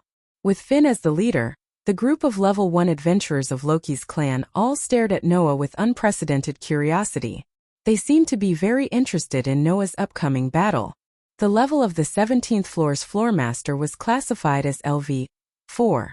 If Noah could really take care of this floor's floor master alone, it could prove that his strength was definitely around LV5. This was also the reason why Finn invited Noah to go with them, to test the range of Noah's strength. In this regard, Noah had already expected it, so he did not refuse. After all, no matter how Finn tested, Noah's true strength was still hidden deep within his body. He would definitely not expose it in this place. Under the gaze of the group of Loki's clan, Noah lifted his feet and slowly stepped into the vast hall. Whoosh! A gust of wind from an unknown source swept across the spacious cavern, stirring up a cloud of fine dust in the entire cavern that looked like a hall. Noah walked against the wind. His footsteps did not show any confusion as he walked forward. A water-like golden ripple fluctuated out from the space around Noah, and a gorgeous knight's sword that was blooming with golden brilliance popped out. Before that, Noah had already reached out his hand, grabbed the hilt of the golden sword, and pulled out the famous sword in the stone from his treasure vault, and pointed it diagonally to the ground. Seeing this scene, the group of people from the Rocky clan were all stunned. Sword! Rafia exclaimed in surprise. Sword came out from the space? Speaking of which, when we first met little brother, something similar happened, right? Tiona looked at Tyogni. When little brother was about to escape, the golden ripple suddenly appeared around little brother, and he pulled out a necklace that emitted a strong light from the ripple, blocking our vision, and then little brother escaped. Now that you mention it, it seems to be true. Tyogni seemed to have remembered. Is that the effect of some magic or item? Finn and Bert did not say anything, they just looked at Noah's gradually moving back, as if they did not want to miss any details. AIC in particular stared at Noah with her beautiful, almost transparent eyes. She didn't even blink. Under such circumstances, Noah suddenly stopped his footsteps. Crack? At this time a cracking sound was heard. The group of Loki's clan members held their breaths, and their eyes suddenly turned to the wall. It was an extremely flat wall that seemed to be made of ice. Paji! Paji Paji! Cracking sounds could be heard from the wall. From top to bottom, a huge crack appeared on the wall as if it had been split open. Piak piak piak. The sound grew louder and louder, causing the cracking sound to gradually become an extremely heavy sound wave. It shook the entire cavern, causing the ground of the cavern to tremble slightly. In the next instant, the cracks reached their limit. Bang! Accompanied by a loud shattering sound, the huge wall directly burst open, turning into ice-like rocks that gradually collapsed and rolled to the ground, making a loud bang and raising a cloud of dust. Soon after, everyone present saw it. Inside the wall that had exploded, there was a colossal object within the flying sand and dust. It was a humanoid creature with grayish-brown skin and long black hair that reached to the base of its neck. It was about 7 or 8 meters tall. The gigantic creature suddenly opened its eyes. The whites of its eyes were completely black, like those of a demon. Woo woo woo woo woo woo. It was like crying, but it shook the entire atmosphere and turned into a shock wave. A roar that shook the air was released from the mouth of the dark giant. That was the floor master of the 17th floor. Goliath. Bang! The huge monster named Goliath broke through the wall, and with a brutal aura, like a moving mountain, it charged in the direction of Noah. Gazing at the attacking giant and feeling the earth being shaken by the giant's charge, Noah's eyes flashed with a glint. Bang! In the next moment, the human, who was completely disproportionate to the giant's size, stomped on the ground. In a heavy muffled sound, he did not retreat but rushed toward the attacking giant. Not long after, 2 figures, one big and one small, suddenly came into contact. Dong! Shocking shockwaves spread out at the same time, blowing in all directions. That was the aftermath of Goliath's huge fist landing on the ground. That attack power in terms of the strength item of ability value was definitely above any LV5 or even LV6 or above. This was not strange at all. Although in terms of level classification, Goliath's level was only LV4, just like how the boss in the game could not be weaker than players of the same level in terms of attributes. In terms of physical ability alone, Goliath was definitely stronger than any LV5 or even LV6. However, even so, in terms of overall strength, Goliath's level was still only LV4. Therefore, the dominance of the battle was almost seized by Noah in an instant. Swish! After Goliath's attack, it could be said to be fierce. In addition to attacking, the golden sword drew a sword shadow, like a sword curtain, shrouding the direction of Goliath. Poochie! Poochie! Poochie! Without any surprise, the blade of the golden sword of victory, Caliban, which was definitely the highest level above level A, cut through Goliath's thick skin. Woo! Woo! Woo! Woo! Goliath let out a painful roar. The pupils of Finn and the other level 1 adventurers who were watching all shrank. So fast. AIC's expression was also dignified. Noah's sword was really too fast. It was so fast that the group of level 1 adventurers could barely see the blade. But the more amazing thing was still to come. Compared to Goliath, the unbelievably small human held a sword that glowed with a golden light. Like a whirlwind, he moved around Goliath. The sword in his hand thrust forward, flicked upward, and slashed vertically. Every strike was extremely fierce, like a storm. Poochie! Poochie! Poochie! Every time the blade collided with the giant's body, a piece of skin on the giant's body would be cleanly cut, turning into a wound that oozed blood, causing the dark giant to roar in pain again and again. The exquisite sword skills made AIC, who was also a sword expert, feel as if she had found a treasure. She was intoxicated as she watched. Finn, who was the most careful observer of the battle, found something and frowned. No, the wound is still too shallow. Indeed. Although Noah's attack was extremely sharp, and the weapon was also the highest level, Goliath's body was so big that the slash that could cause fatal injuries to ordinary people could only leave a shallow wound on his skin. This was the advantage of having a huge body. However, there were advantages and disadvantages. At least, compared to Noah's movements, Goliath's movements were really clumsy and pitiful. It was also because of this that Goliath was only at level 4. Woo! Woo! Woo! Woo! Woo! As if the pain from his body had stimulated his ferocity, Goliath's sobbing roar sounded again. He raised his fist and slammed it down. Boom! The ground was hit directly by the huge fist, shaking like an earthquake, setting off waves of impact and flying dust. However, at the same time, Noah had already leaped high into the air.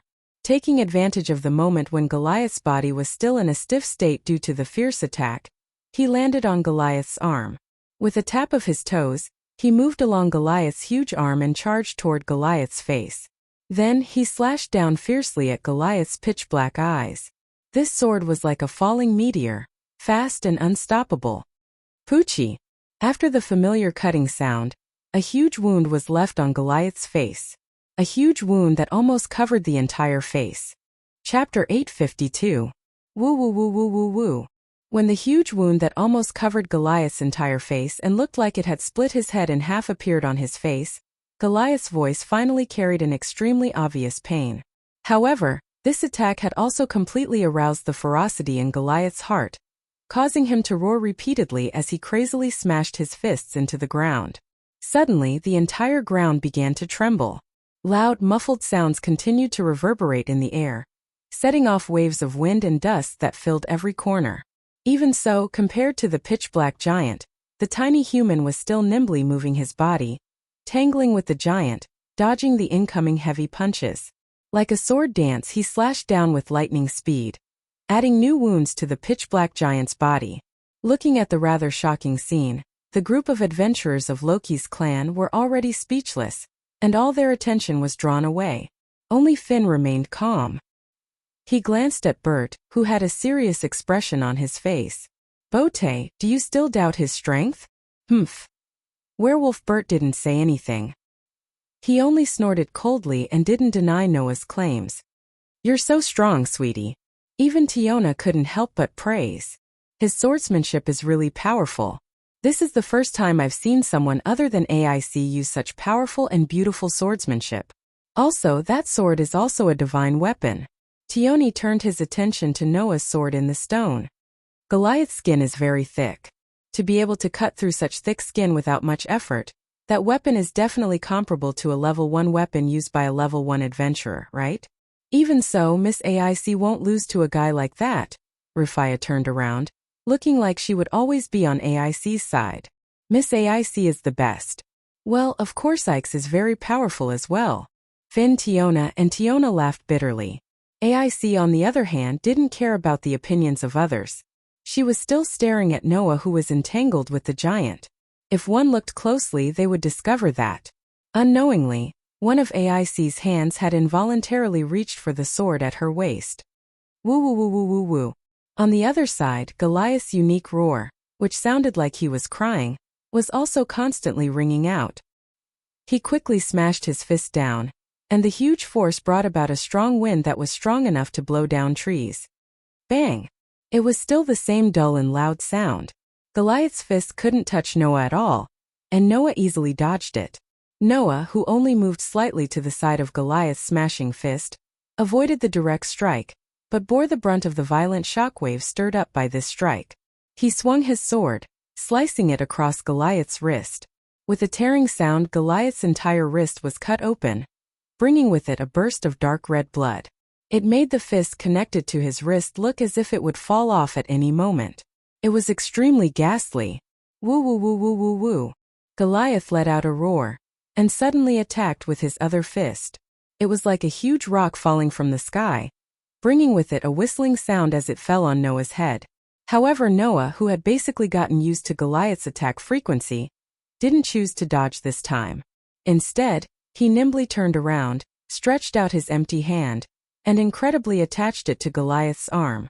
When Goliath withdrew his fist, he was pulled up together with Goliath's arm.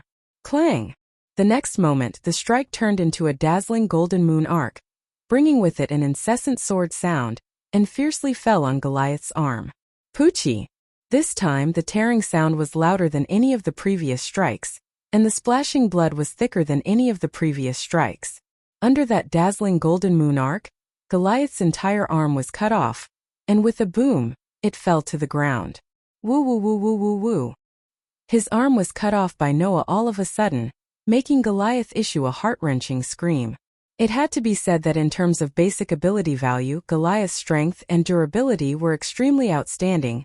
Even LV6 adventurers couldn't reach them. However, in the two basic ability values of dexterity and agility, Goliath may not even be as good as LV2 adventurers. With such a huge difference in physical ability, Goliath was destined to only be a meat shield. In the face of a skilled opponent like Noah, he could only take a beating. Under the severe pain, Goliath knelt on the ground with one knee, but he let the broken arm flow with thick blood. The remaining fist was like a giant stick sweeping out, madly waving in the direction of Noah. At this time, Noah, who was trying his best to cut off one of Goliath's arms, had already let go of the arm when it fell to the ground, and was completely powerless in the air. Therefore, in the face of the wildly sweeping giant arm, Noah could only twist his body, letting his whole upper body bend down. Woo! Goliath's huge arm directly swept past Noah's face, and the turbulent airflow on it even blew off some of Noah's hair. And that huge turbulence also lifted Noah's body, making him somersault a few times in the air, and was instead blown into the air higher than Goliath. Woo woo woo woo woo. A loud and harsh roar resounded throughout the cave.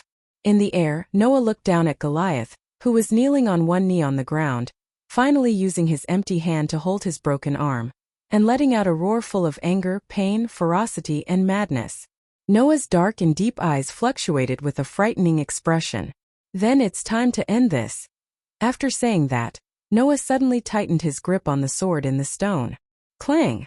The body of the sword in the stone, which was flowing with a golden radiance, suddenly burst out with a dazzling golden light. The Night King Artoria's holy sword was known as the strongest holy sword of mankind. The real name of the sword of Excalibur was the noble phantasm's real name. After it was released, it could transform the owner's magic into light, and then be released from the front of the holy sword like a beam of light, turning into a true slash made of light, destroying everything in its path. Because of its scale and destructive power, it was classified as a noble phantasm that was more powerful than a noble phantasm. And if the noble phantasm named Excalibur's ability was to release a slash like a flood of light, then the noble phantasm named Caliban's ability was to turn itself into light. Therefore, at this moment, the Caliban in Noah's hand became a beam of light. Caliban, the golden sword of victory. The moment the noble phantasm's real name was released, a dazzling golden light fell from the sky at a speed faster than the speed of sound, like a falling meteor, cutting through the air and space, flashing through the air. Then it fell into Goliath's huge roaring mouth. Poochie! The meteor-like vortex of light fiercely pierced through Goliath's mouth. Goliath's roaring came to an abrupt end. Poochie poochie! A large amount of blood gushed out from Goliath's pierced mouth like a fountain. Then, Goliath's body began to gradually lose its color, and its aura was also constantly flowing out of Goliath's body until it was completely annihilated. Pung!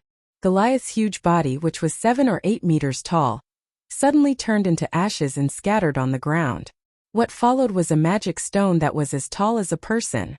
It was as big as a rock, and it fell heavily to the ground. Wielding the sword in the stone, Noah slowly floated down from the sky filled with ashes. It did not take long for him to land before the huge magic stone that was as big as a rock. Behind him was a huge crystal. Around him was a sky full of ashes. In such a scene, the tall and straight figure standing in the center made everyone sluggish, falling into a state of absent-mindedness. Chapter 853. Who? The wind once again blew through the huge cavern, slowly blowing away the pile of ashes that was Goliath's body. Standing in front of the magic stone that was taller than him, Noah let out a deep breath and murmured, "Next, let's see if it works." In fact, Noah was not very interested in Goliath. Unlike ordinary adventurers, Noah did not want to obtain magic stones and dropped items from the dungeon to exchange for money, nor did he want to conquer powerful monsters to become famous. He only wanted to train his ability value and make himself stronger. Under such circumstances, instead of racking his brains to defeat the powerful floor master, Noah would rather continue to lead the monster army to train. That would be more efficient. Of course, defeating the floor master would give him many times more experience points than ordinary monsters. If it wasn't for Noah's extreme training method, perhaps defeating the floor master would have allowed him to gain more growth. In the past, Noah had always felt that it was better to lead more monsters to train than to defeat the floor master. However, after learning that the condition for leveling up was to do great deeds, which was similar to defeating a stronger opponent, Noah had the idea of fighting Goliath. Knowing that Finn wanted to test him, he still accepted the invitation to go with him. Firstly, Noah felt that Finn would not know the extent of his true strength. Secondly, it was because of Goliath. An opponent stronger than himself? Is that referring to Noah's full strength in the true sense of the situation where he even used his authority? Or did it mean that the level of the grace given by the gods was lower than the opponent's level? It was to prove this point that Noah targeted Goliath. If it was the former, then even if Noah defeated Goliath, he should not be able to level up. If it was the latter, then by the next time Noah updated his ability value, he would have definitely leveled up. After all, in terms of levels, Goliath was a LV. For Floor Master, and Noah was only LV. 1.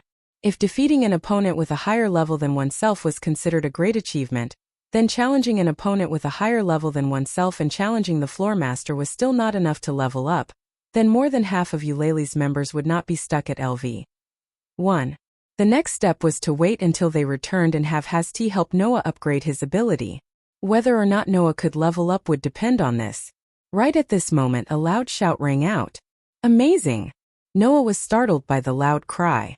Before Noah could react, Tiona rushed in from outside the cave and grabbed onto one of Noah's arms as she yelled impatiently. What? What was that last ray of light? Was it a skill? Or magic? Being questioned by Tiona in such a furious manner, even Noah could not help but feel shocked. He was nearly incapable of responding. Then Finn and the others came over as well. Tiona, Finn warned with a stern expression. An adventurer's ability value is a secret belonging to the individual and their clan. It cannot be made public. You are violating the rules. Sigh, Tiona puffed up her cheeks in dissatisfaction. What's wrong with that? If worst comes to worst, I'll just keep my mouth shut. All right, stop messing around, you idiot. Tiona pulled the reluctant Tiona off Noah. You're making things very difficult for her. There's nothing to be troubled about. Noah revealed a wry smile and raised the sword in the stone. He showed no intention of hiding it and simply revealed it. That is not my skill nor my magic. It is just this sword's ability. The sword's ability. Finn and the others were stunned. The sword's ability. Ace stared intently at the sword in the stone in Noah's hand, as if she wanted to see something from the sword. She looked rather adorable when she stared at it. In the face of Finn and the others' doubts, Noah naturally would not explain the origin of the noble artifact. That would only make things more confusing. So Noah simply said so.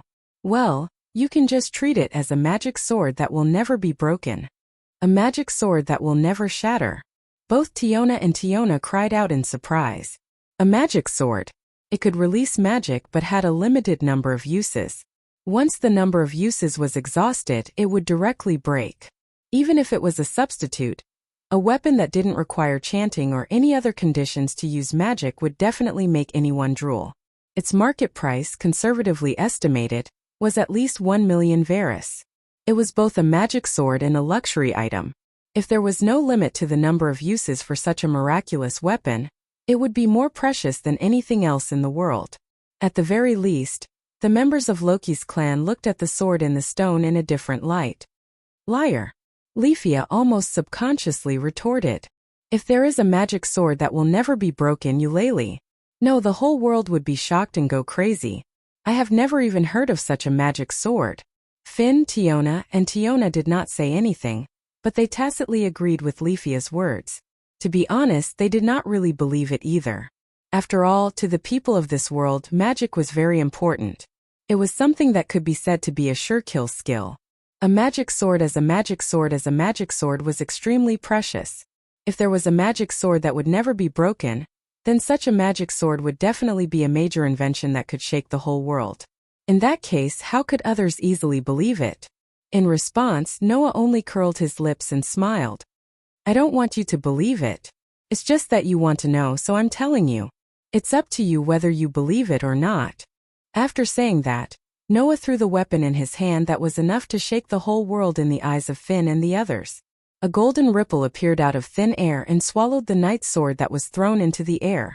Then it contracted and disappeared. Seeing this, Tiona asked curiously, "Then what is this?"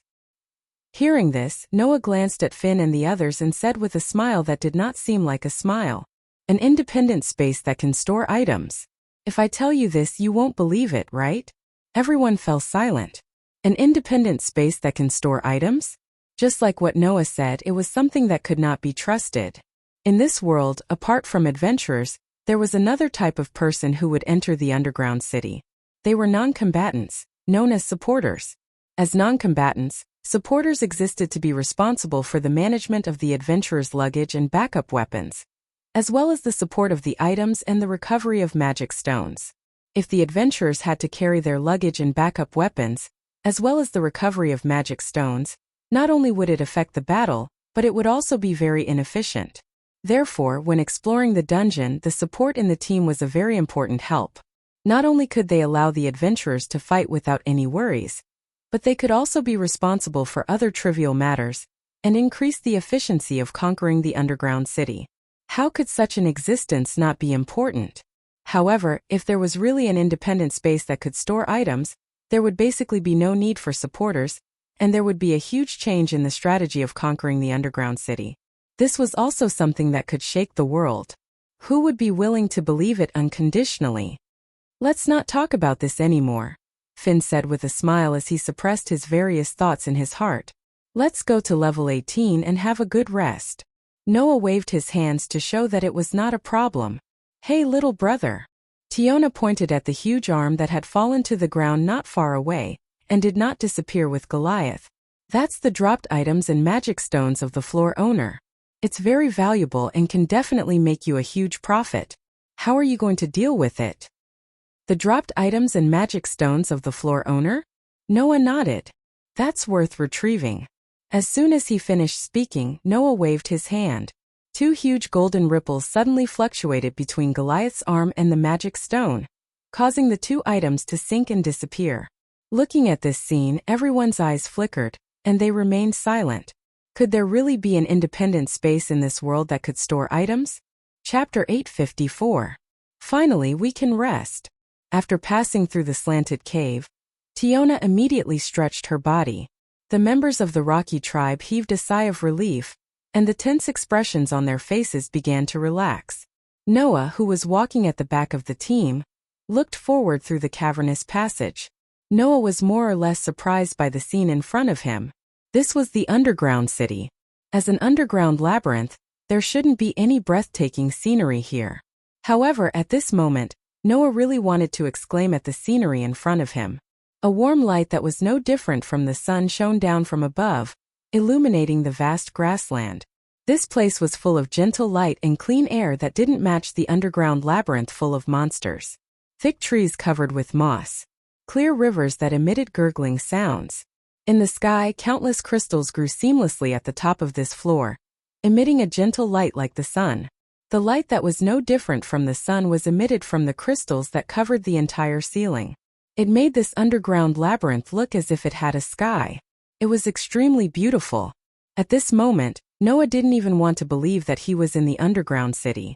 Although the other floors were not without light, every place was a boring labyrinth, stone passages and caverns. Coupled with the endless monsters, it was extremely annoying. Compared to those places, this place was simply heaven. The sky will adjust its brightness according to time, so this small world also has morning, noon, and night. Finn, who had been paying attention to Noah, explained when he saw Noah's surprised expression. The changes in time are not stable, and there are some slight differences with the surface. The time difference also fluctuates from time to time, so don't think that the daytime here is the same as the daytime above. Perhaps Eulalie has already ushered in the night. Is that so? Noah nodded, but he still looked at the beautiful scenery in front of him, and the corners of his mouth couldn't help but curl up. The underground city is really incredible. That's why it can attract so many adventurers. Finn smiled, and immediately ordered the people around him. Alright, we'll set up camp here and wait for Riveria and Garrett's team to join us. The reinforcements will leave behind everything you need to set up camp, and then sell the magic stones and dropped items you've collected on the streets. Our goal is even lower where the things are more valuable. Don't let the things on the upper levels take up space, understand? Yes. Some of the supporters who were carrying luggage immediately responded, and started to set up camp together with the adventurers who were in charge of fighting. On the street, Noah looked at Tiona in surprise. In other words, there are villages or towns here. Yes. Tiona nodded. Some distance away from here, there's a town run by a middle-leveled adventurer. It's similar to the dormitory street in the dungeon. In the past, the guild had set up a large-scale relay base in the dungeon, so that the adventurers could explore the floors that they had yet to reach. That town was the prototype of this plan, Tiorn explained. However, although the 18th floor is a safe floor where there won't be any monsters, there will still be monsters from other floors that will arrive here and launch attacks. In order to survive the attacks of the monsters, the stronghold will have to hire adventurers who are level 3 and above to defend it. In addition to the costs of maintaining the stronghold, the huge costs directly caused the plan to be put on hold, so the guild gave up on this plan. However, after that, the adventurers who were able to reach this floor took over this plan and built a stronghold town on this floor, Tiona said as though she recalled something. By the way, little brother, if you intend to purchase the map of the floors behind, it seems like you'll have to be fleeced. Fleeced? Noah asked curiously. What do you mean? There are indeed many adventurers doing business in the town, but the prices of weapons, items, food, and other items are several times more expensive than those in Eulalia, Tiona said with a wry smile. It's not easy to secure supplies in the dungeon. Even water, food, and other supplies are difficult to supply. The support can only carry a limited number of items, so the prices are raised on purpose. It was the same logic as water being the most valuable thing in the desert. In a dangerous place like the dungeon, if one used up all their life-saving items, it would be extremely dangerous. Similarly, water and food were indispensable to people. However, there was no way to replenish supplies in the dungeon, so they could only purchase them in the town. In that case, the rarer something was, the more valuable it was. Since they had to buy it no matter what and couldn't be sold in other places, it was normal for the prices to be raised. On the contrary, if you intend to sell your items in the dungeon, the prices will be very, very low, Tiona said as though she was venting her frustrations. The items that can be carried are limited. When the magic stones and looted items fill up the backpack, we have to sell some of them. The adventurers in the town know this, so they'll lower the prices and sell them at a high price. They'll make a lot of money. Low price income. Selling them at a high price. This way the adventurers would make a lot of money. I reckon that the prices of the dungeon maps here are several times more expensive than those sold in the guild. Tiona chuckled gloatingly. Little brother, you've just earned a lot from Goliath. This amount of money shouldn't be much. Noah rolled his eyes. How would Tiona know? To Noah, money wasn't an issue anymore. Of course, that didn't mean that Noah would be willing to be cheated. Tiona, don't chat, Finn said helplessly. We don't have enough manpower. Go and help. Got it. Both Tiona and Tiny nodded and walked towards the camp. Noah stood alone on the grassland and gazed at the beautiful scenery before him as he walked forward. Behind Noah, a series of footsteps slowly caught up with him. Noah was speechless as he turned his head and looked behind him. AIC followed Noah silently, her eyes fixed on Noah's back. Noah stopped in his tracks. AIC stopped in her tracks. Noah turned his body sideways. AIC immediately turned around, not letting Noah's back out of her line of sight. The corner of Noah's mouth twitched. He took a deep breath and started to spin. AIC blinked her eyes and started to spin around Noah without any hesitation. She wanted to look at Noah's back no matter what. This scene lasted for nearly a minute. After a minute, Noah stopped and covered his face. He couldn't bear to look at it. What kind of child's game was this? Most importantly, AIC played with Noah for a minute. Could it be that under AIC's beautiful appearance and impressive strength, there was a heart full of childishness hidden under her childishness? Natural? This girl, could it be that she's a natural airhead? With a bitter expression, Noah looked at AIC and sighed. Do you really want to see my ability value that much? AIC was startled. Although her expression didn't change, there was a hint of surprise in her eyes as if she was saying, how did you know? Thus Noah was sure. This girl, there's definitely something wrong with her. With such an obvious reaction, it's easy to guess, right? At that moment, Noah's expression became even more indescribable. Don't you know that a person's ability value is a secret? AIC nodded. I know. You still want to see my ability value even if you know. Noah couldn't help but ask. Why do you want to know my ability value so much? AIC went silent. Noah didn't rush her. He just looked at AIC and quietly waited for her answer. The surroundings were filled with an atmosphere of silence. After a while, AIC raised her head and looked into Noah's eyes as she said, Don't worry. Why are you so strong? Chapter 855. How can you be so strong? Hearing AIC's words, Noah was slightly startled. To be honest, Noah really didn't know what AIC's definition of strong was based on. In front of AIC, Noah had not used his authority, nor did he use the unique combat method from the Gate of Babylon. He had only used Enhance and Magic Cannon once. The rest of the time, he basically showed his close combat strength and the ability of his noble phantoms. If Noah didn't use the power of authority, Gate of Babylon, and the treasures inside it, or even Enhance and Magic Cannon, he could only rely on his own melee ability. Even if the basic ability induced by grace was included, Noah's combat power was only comparable to a LV5 adventurer. This strength AIC herself could completely reach or even surpass it. Then why would AIC care about this level of strength? Didn't all the level 1 adventurers in the family of Loki have this strength? Could it be that AIC would care so much about every strong person of the same level? Noah couldn't help but put his hand on his shoulder. Thinking about how AIC was so obsessed with his ability value, he suddenly said with some uncertainty, What you mean should be why I can have strength that ordinary adventurers can't reach without receiving the grace, right? AIC nodded gently. Her pretty face that didn't show any emotion revealed a serious atmosphere. Obviously, she was very concerned about this question. Knowing this, Noah realized that his previous thoughts might have been wrong. Originally, Noah thought that the reason why AIC kept staring at him was because he forced her to leave the first time they met, and she was unwilling to accept it. Now it seemed that AIC was only concerned about how Noah could have the strength to force her to retreat without receiving the grace, right? And it was the kind that cared a lot. Why? Noah felt that there was no need to hide it, so he simply asked directly, "What do you plan to do after knowing?" Hearing this, AIC met Noah's gaze, lowered her head slightly, and said in a mosquito-like voice, "I want to become stronger. Become stronger." It was completely unlike the thoughts of a weak girl whose appearance was comparable to that of a goddess. Noah scratched his cheek and asked in confusion, "Since you want to become stronger, why don't you focus on conquering the dungeon?" With the grace of the gods, the adventurers could completely be like the characters in the game, relying on killing monsters to gain experience points to allow themselves to grow.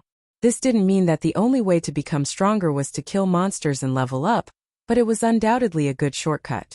At least from Noah's point of view, AIC was better off raiding dungeons and earning experience points instead of training in the deep mountains and forests for a few years to become stronger like he did in the past. In that case, it would definitely be more efficient than cultivating mindlessly. Noah was in such a situation now. To put it bluntly, after these few days of extreme training, Noah's basic abilities had basically reached the S stage, and the growth was much faster than when he was training in the mountains and forests. Conservatively speaking, the growth of these few days was enough to surpass the results of Noah's training in the mountains and forests. In that case, there was no reason to give up on this kind of rapid growth and turn to mindlessly training, right? It was a pity that Noah had forgotten. The so-called grace of the gods was just a catalyst that allowed the recipient to gain experience points to draw out the possibility in the body. If the possibility in a person's body was not high, then no matter how many monsters were killed and how much experience points were gained, they would not be able to grow. This was the reason why there were so many adventurers in Eulalia. There were people raiding dungeons every day, people killing monsters every day, and people gaining experience points every day, but there were only those who were truly strong. AIC was able to become the fastest person in the world to reach LV2 in just 1 year. She was also one of the few first-level adventurers in the entire Orally. She was even considered to be the strongest existence in LV5 by the gods. Her potential was so high that it could be imagined, but no matter how high it was, it did not mean that there was no limit. AIC lowered her head again, and her voice became very obvious. She was suppressing her emotions. "I have reached the peak." When he heard this sentence, Noah almost did not understand what it meant. However, Noah did not really understand what grace was after all. AIC's words of reaching the peak made Noah realize the girl in front of him had probably reached the limit of level 5, right? The possibility in her body had long been drawn out during the years of fighting in the dungeons. Noah heard that AIC had reached level 5 for more than 3 years. 3 years. With AIC's growth rate, it was not strange that she had reached the upper limit. Therefore, AIC could be evaluated as the strongest existence in LV5. Perhaps no matter how many monsters AIC killed now, her basic ability proficiency would only increase by a few points. That way, she would not be able to become significantly stronger. Because of this, AIC cared about Noah. Because AIC saw another way to improve herself from Noah. Is that so? Noah smiled bitterly. If that's the case, then why don't you think of a way to level up? Level up? AIC reacted to this sentence and raised her head to look at Noah. If our basic ability is to draw out the possibility in the body, then level up is to increase the possibility, right? Noah crossed his arms. The Lord God of my family once said that the so-called upgrade is the enhancement of the basic ability that can be called evolution. If the improvement of the basic ability is compared to increasing the amount of water in a cup, then the upgrade is the improvement of the cup itself. You should understand this, right? Level up. AIC's eyes suddenly began to flicker. Noah knew that AIC listened to his words. If you level up to level 6, Not only can you get the enhancement beyond the basic ability and become stronger, but you can also strengthen yourself as a vessel and continue to carry more possibilities. Noah said as if it had nothing to do with him. Instead of coming to me to find a way to become stronger, you might as well rely on the things you are familiar with to become stronger. Speaking of this, Noah suddenly remembered his power, and involuntarily said such a sentence. Well, if I can use the incarnation of the priest now, then I can give you protection and temporarily increase your strength. Protection? AIC suddenly raised her head. What is that? Noah came back to his senses and smiled awkwardly. Nothing, forget about it. After saying that, Noah was about to turn around and leave, but the corner of his clothes was tightly grabbed by a jade hand. AIC stared into Noah's eyes and asked very persistently, "What is protection?" Noah's mouth twitched. While regretting his slip of the tongue, he couldn't help but look at AIC's lips. One of the powers of Noah's 10 incarnations was the priest. In addition to being able to give the power of language and text, it could also give protection to others. If the ability to protect AIC was used, then the protection refined by the power of the curse could become AIC's reliance. Before the power was exhausted, it could strengthen AIC's strength. However, it must be done by directly injecting it into the body of the target. To put it simply, it was kissing. Because of this, Noah subconsciously looked at AIC's lips that were close to him. On the other hand, A's grabbed the corner of Noah's shirt tightly and stared at him. Her beautiful face inched closer to Noah's. The distance between a man and a woman's face was extremely short. As long as one of them slightly moved forward, they would be able to capture the other's lips. Not to mention Noah and AIC, from an outsider's point of view, these two people were looking at each other affectionately and were about to kiss. Thus, a hysterical voice rang out. "Stop it!" Chapter 856. Stop it right there. When this voice rang out and drilled into Noah and AIC's ears, a figure had already darted over and pulled AIC away before she could react. Noah only felt a soft body squeezing between him and AIC. Then AIC, who was clutching the corner of his shirt tightly and putting her face in front of him, was pulled away. As for the person who squeezed between Noah and AIC, he shielded AIC behind him. He spread his arms and glared fiercely at Noah as if he was trying to protect AIC. Only then did Noah get a good look at the person's appearance. It was the pure-looking, long-eared, and outstanding archmage that Loki's spawn was preparing to inherit Reveria Leafia. At this moment, this elven girl, who looked to be only 15 or 16 years old, shielded AIC behind her. There was a trace of nervousness on her face, but more of it was determination. She pretended to glare fiercely at Noah. "No, you're not allowed to bully Miss AIC." It wasn't just her expression. Even her voice was trembling slightly. It was obvious that the elven girl was very nervous. However, even so, Leafia still insisted on shielding the bewildered AIC behind her. She stood in front of Noah with an imposing manner as if she was going to feed a tiger with her body. This amused Noah so much that he didn't know whether to laugh or cry. "I don't intend to bully Miss AIC, do I?" "Liar. Liar." Leafia mustered up her courage and said, "Undoubtedly, you were so close to Miss AIC just now." Noah raised an eyebrow and said with a half-smile, "So, being close to her means you intend to bully Miss AIC?" Leafia was speechless. Or rather, it was as if the elven girl had only just calmed down. She turned around and looked at AIC, asking weakly, "Miss AIC, did he bully you?" "Leafia." AIC shook her head as if she had only just realized what had happened. It was also as if she had only just realized that the person protecting her was Leafia. "It's not like that." This sentence made Rafia choke. "I say, even if I wanted to bully your family's Miss AIC, the famous swordswoman is not someone that anyone can bully, right?" Noah laughed out loud as if he was amused. "Besides, if I really wanted to bully Miss Wallenstein and had the ability to do so, you wouldn't be able to do anything, right?" "That's not the case," Leafia retorted. "If you intend to bully Miss AIC, then I will definitely protect her." "Oh." Noah suddenly smiled. "In other words, no matter how strong you are and whether you can defeat me, you will jump out to protect Miss Wallenstein, right?" Leafia nodded heavily. Although there was still some nervousness on her face, She did not show any signs of hypocrisy or hesitation. This also made Noah understand why the elven girl was so wary of him all this time.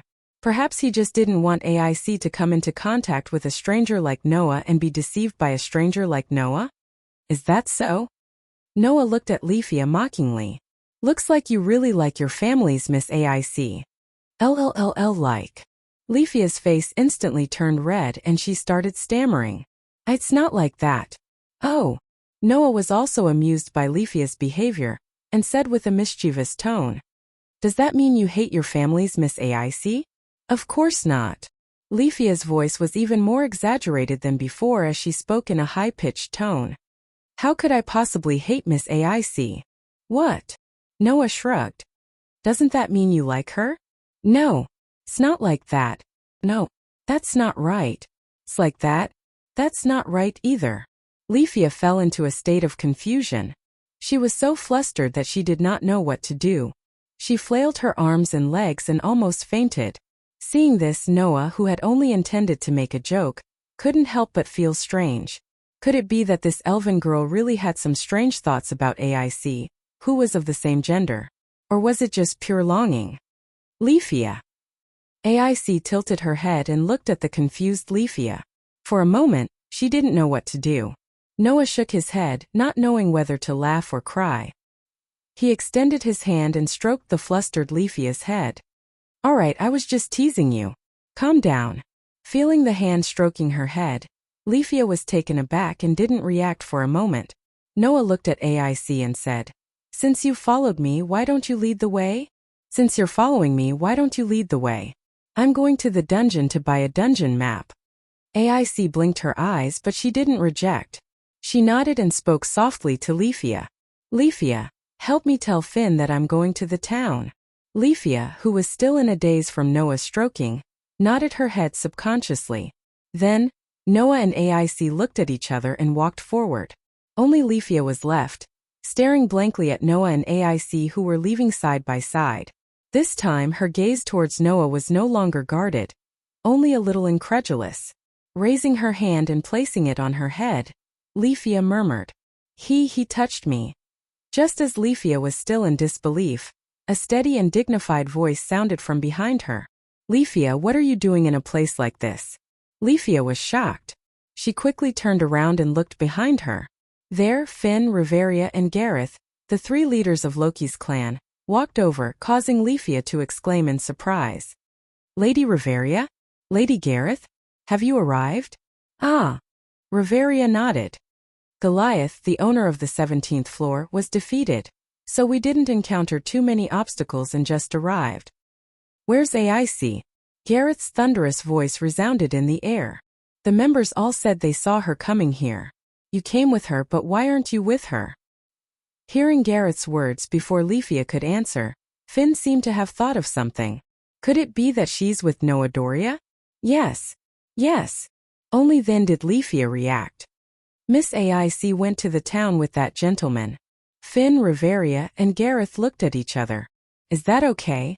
Riveria directly threw out this question. Letting AIC, as a clan leader, have too much contact with members of other clans will cause a lot of problems. The so-called clan, to put it bluntly, was a clan. Since there were clans, there was bound to be conflict. Whether it was from the perspective of interests or the relationship between the main gods of both sides, as long as there was a small reason, then the relationship between clans would become hostile and vice versa. Excessive contact with members of other clans would indeed cause a lot of problems. Therefore, under normal circumstances, it was normal for two members of the clan tribe to be on guard against each other.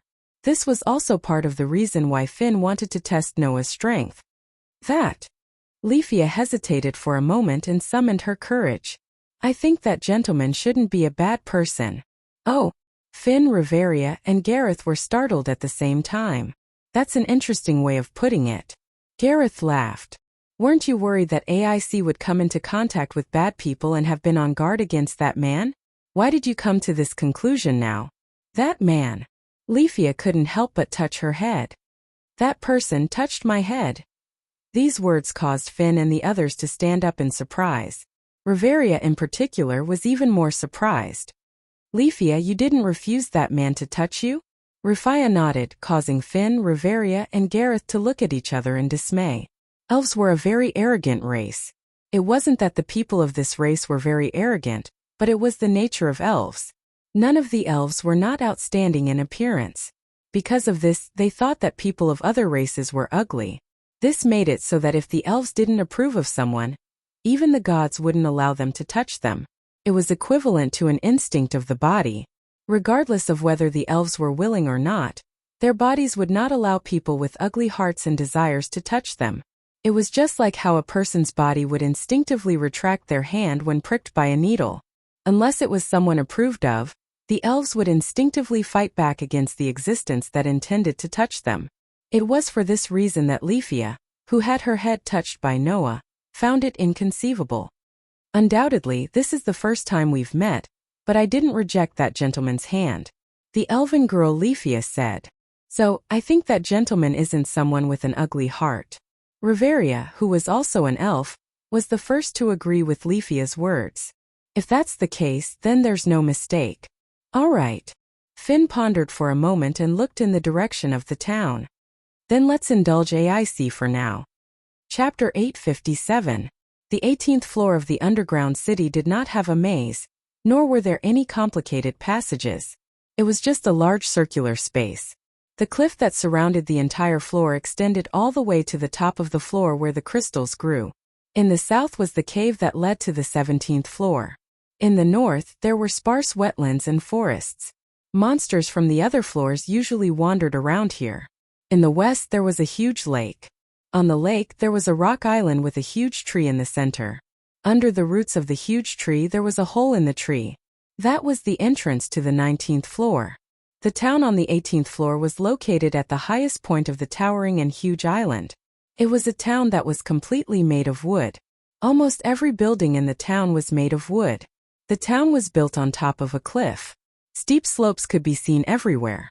Stairs made of round logs were set up everywhere. It was also surrounded by all kinds of crystals and rocks. At first glance it looked very shabby. In fact, it was really shabby. Because monsters from the other floors would also attack the humans here. Based on the nature of the town, the buildings in the town could be built simply. These simple and temporary buildings were almost all shops. Weapon shops, prop shops, inns, and a few other hotels were all shops that served adventurers as customers. And of course, those who could come to the 18th floor and come to this town were all adventurers. Walking on the streets, almost all the people who passed by Noah were adventurers. Only a small number of them were supporters. All of them were either equipped with heavy equipment or carrying extra-large backpacks, giving the entire town a strange and somber atmosphere. Under AIC's lead, Noah walked on this old street. On the street, almost all the adventurers who passed by would look at AIC who was walking with Noah. Their eyes and faces revealed a look of amazement and awe. Amazement was naturally because of AIC's appearance. Awe was directed at AIC's title of swordswoman. As the swordswoman whose reputation was not only limited to Olalai, but also the world, there were almost no adventurers who did not know AIC. AIC seemed to be used to all of this. She still had that expressionless face of hers as she blindly walked forward. Noah was the only one who didn't look in AIC's direction. At this moment, Noah was following AIC's footsteps while observing the items in the surrounding stores and stalls, as well as the prices on the signs in front of the items. He fell into a state of speechlessness. From the beginning until now, Noah had not seen a single item with a price lower than 4 digits. Whether it was weapons, armor, or props, the basic price here was at least 3 zeros. Even food and drinking water were marked with prices of more than 4 digits. They were several times more expensive than outside, and some were even 10 times more expensive. There was only one word to describe it, and that was a pit. However, even though they knew that it was a scam, if the people here needed it, they would still have to buy it with a pained expression. It was because of this that the prices of the items here were so high. Moreover, the shop owners were relying on the fact that people could only buy from them. Not only were they arrogant, they were also lying there without even shouting. They were more arrogant than any adventurer's father. This made Noah have the urge to drag them out and beat them up. Then, not long after, AIC stopped and pointed to a stall in front. There is a map. Noah then retracted his gaze from the surrounding stores and stalls, and looked at the stall in front. There were weapons, armor, and some colorful potions in test tubes. Those potions were elixirs. They were also the so-called recovery potions. There were elixirs that could restore physical strength. There were elixirs that could heal injuries.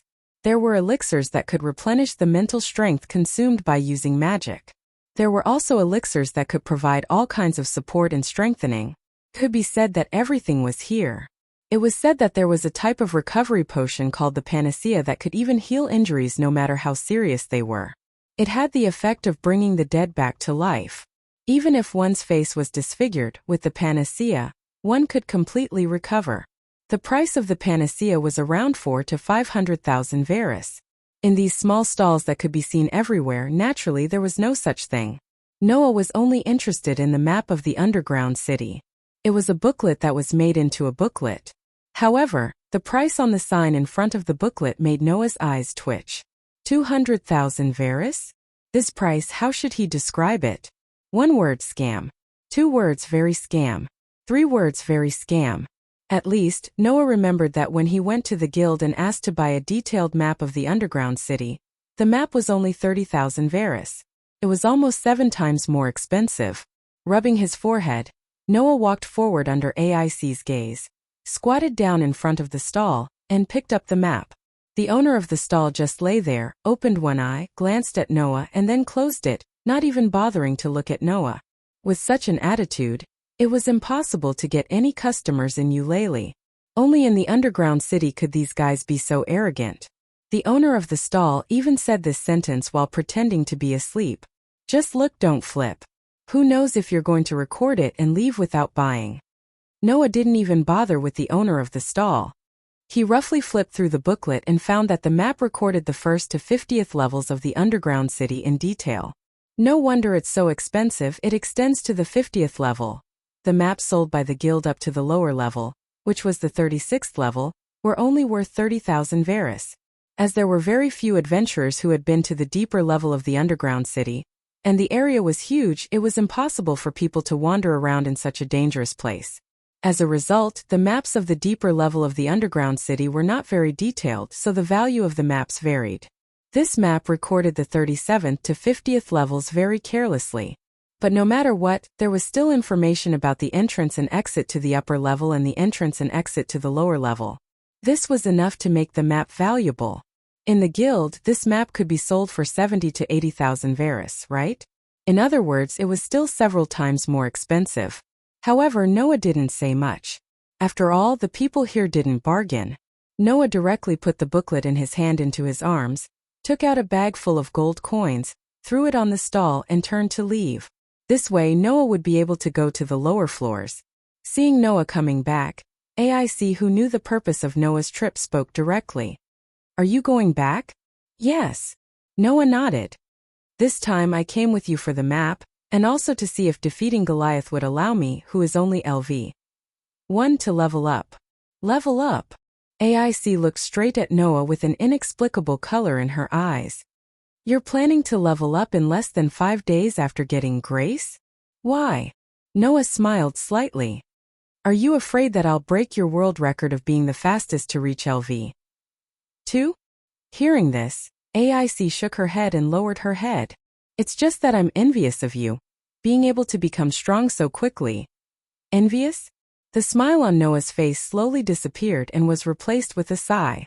Do you want to become strong? Or do you just want to obtain power? AIC's expression became one of confusion. She looked as though she was asking, is there a difference? If you want to become strong, there is no shortcut, said Noah calmly. However, if you want to obtain power, there is no need to limit yourself. Powerful weapons and props can help you reach your goal. After saying that, Noah extended his hand and a golden ripple appeared above him.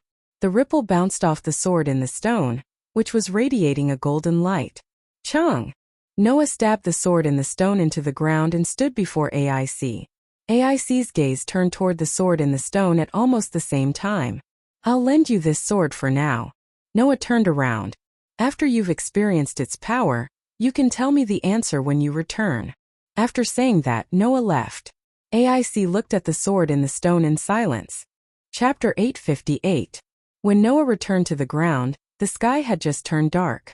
In other words, Noah had been fighting in the dungeon for a whole day. It's just that this time, Noah didn't train his basic abilities to the limit. He just killed a LV. For Floormaster, he wanted to see if he could level up. Driven by such a mood, Noah returned home without any delay. After telling Hestia about killing Goliath, he pulled Hestia, who was speechless, to prepare to upgrade his ability value. Really, a LV? One player went to challenge a LV. For Floormaster or something. I've never even heard of such a thing before. Sitting on Noah's back, Hestia took out a sharp needle and muttered to herself, "That's right. Also, I've never heard of anyone wanting to level up after receiving the favor for less than 5 days. LV 1 and LV 2 were the dividing line between junior adventurers and senior adventurers. Only by reaching LV 2 could one get the title given by the gods and be called a senior adventurer. Generally speaking, if one wanted to upgrade from LV 1 to LV 2, it would take at least 3 years. AIC spent a year to upgrade to LV 2, which was known as the fastest upgrade record in the world. Upgrading in less than 5 days? That was no longer a question of whether the record could be broken, but a question of whether it was normal. If the gods knew that someone rose to LV 2 in less than 5 days, those gods who liked to join in the fun would definitely do a lot of earth-shattering things. In order to prevent such a thing from happening, Hestia did not advocate Noah to consider upgrading early, but to start with magic first. As a result, Noah not only did not listen, but also ran to challenge the Floormaster of the 17th floor, which made Hestia quite depressed. However, even if depressed, Hestia still did not refuse Noah's request. She pricked her finger with a needle and dripped a drop of blood on Noah's back. The familiar blue light bloomed from the ability value engraving on Noah's back. The mysterious text left Noah's back and moved up and down in the blue light. Hestia updated, modified, and rewrote these mysterious texts to help Noah upgrade the ability value. With the change of the sacred text above, a brand new value appeared in front of Hestia's eyes. To be honest, apart from other factors, Hestia was also very concerned about whether Noah could level up or not. So, almost as soon as the new ability value appeared, Hestia looked at it. Noah Dory LV 1 Power S968 SS 1068 Durability S980 SS 1078 Dexterity S972 SS 1085 Agility S993 SS 1093 Magic Power A888 SS 1017 Magic Skills Frowny Face Protection from the World Permanent Skill. Equal to Luck. Events that were directly related to luck would eventually lead to the most favorable outcome. The moment she saw the ability value, Hestia's eyes widened and she cried out, "What the hell is this?" Noah, who was also looking forward to leveling up, was startled by Hestia's shout. He even stood up subconsciously. Whoa! Hestia, who was sitting on Noah's back, was directly flipped over and fell on the bed. Her 2 legs were directly placed on Noah's shoulders, revealing the scenery under her skirt in front of Noah. Not only that, even if she was lying there, Hestia's plump upper body still defied the law of gravity. Noah didn't know where to look and could only helplessly pull Hestia up. "What's wrong? Why are you making such a fuss?" Hestia didn't speak. She just stared at Noah without saying a word. She even moved her face closer to Noah's, to the point where their foreheads were almost touching. Looking at Hestia's cute face slowly moving closer to him, Noah blinked. "Do you want to kiss me? Who wants to kiss you?" Hestia's pretty face blushed. She suddenly pulled away and stared at Noah. "I want to see what kind of structure a freak like you has. Why did your ability value change like that?" Hearing Hestia's words, Noah's curiosity was completely aroused. "What's my ability value changed?" Hestia puffed up her cheeks and recorded all the updated ability values on a parchment paper and handed it to Noah. "See for yourself." Noah directly took the parchment paper and looked at the ability value. When he saw his current ability value, he couldn't help but be stunned. SS. What does this mean? Didn't they say that the highest level of basic ability was S stage, and the upper limit of proficiency was 999? Then what's the deal with the SS stage and the thousands of proficiency points? What's going on? Noah cast his gaze on Hestia. Why is this ability value status appearing? How would I know? Hestia said as if she was in a difficult situation. So far this hasn't happened. I want to ask you what's going on. Noah frowned. For Noah, who wasn't a native of this world, if even Hestia, who was a god and had lived for billions of years, couldn't understand this situation, then it was even more impossible for him to understand. In other words, the SS stage basic ability value and the thousands of proficiency points for each basic ability would become an unsolved mystery. No, it couldn't be said to be an unsolved mystery. At least that was what Hestia said. You've exceeded the upper limit of your ability value, Noah. Exceeded the upper limit of my ability value? Noah asked in confusion. Is it possible to exceed the upper limit of a basic ability value? I'm not sure. At least, I've never heard of anyone other than you surpassing the upper limit, Hestia said as she raised a finger. But Noah, I have to tell you that the information about your ability value is the result of long-term verification and analysis since we gods descended to this world. The highest level of basic ability is S stage, and the upper limit of proficiency is 999. This information was also summarized by us gods over the past 1,000 years. It's only because no one has ever exceeded the upper limit that we came up with this theory. What's certain is that as children of this world, there are still possibilities in your body that even we gods can't understand. Perhaps the possibilities in your body are so amazing that you can break the summary of the past 1,000 years. Hestia took the paper from Noah's hand, looked at the numbers on it, and said word by word, "That's right. In other words, you've reached a level that no one has reached in the past 1,000 years. Really? Noah smiled bitterly. But I still haven't been able to level up. No, you killed a LV, for Floor Master as a LV1. That's already a great achievement. You have indeed accumulated a lot of experience points." Hestia frowned her cute eyebrows. If you were an ordinary level 1, you would have already leveled up. But you haven't leveled up. It seems that your container is too big. If you want to evolve the container itself, you need another condition. Noah was refreshed and quickly asked, "What condition?" You should know that only when your basic ability evaluation reaches D stage or above can you be qualified to level up, right? Hestia said. After all, the basic ability accumulated in a level is just the cornerstone needed to level up. Your current situation is that the container itself is too big. If you want to evolve, you have to lay down more cornerstones. Noah understood. In other words, I have to continue to train my basic ability? That's right. Hestia curled her lips. Although, I don't know if the SS stage of your all ability value is not enough to be your cornerstone and allow you to evolve. I just know how terrifying you are as a vessel. Noah ignored Hestia's sarcasm and slowly tightened his grip on the paper in his hand. Chapter 859. In the deep area of the dungeon, the 37th floor was also known as the White Palace. The reason why it had this name was because it had white walls and a circular structure that looked like a castle. It was a structure composed of large circular walls that were 5 stories high. In the center of this floor, there were stairs that led to the next floor. The area it occupied was almost comparable to a huge city. It was very vast. Of course, as the first floor of the deep area, the monsters on the 37th floor were the most outstanding in the area above the 40th floor. Not only were there many of them, but their levels were also quite high. Even the interval between their birth in the dungeon was very short. If one was not careful, even a level 1 adventurer above level 5 would be besieged to death.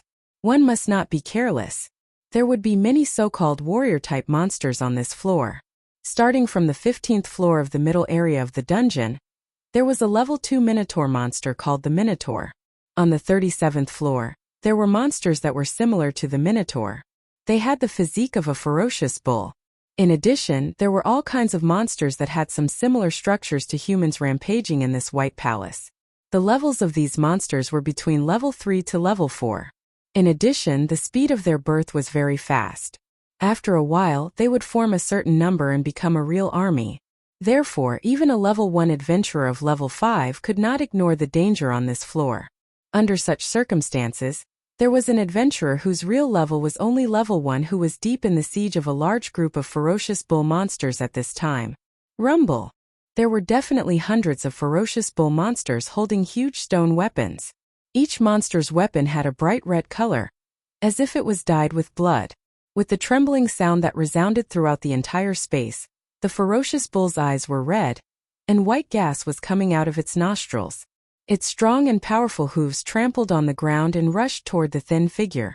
The scene of hundreds of huge ferocious bull monsters at least 2 meters tall running in groups. If one word was to describe it, it would be shocking. In the trembling sound of the earth, the distance between the disproportionate monster army and the thin figure was almost wiped out in the blink of an eye. Then, like a tsunami, the endless wave of monsters instantly drowned that figure.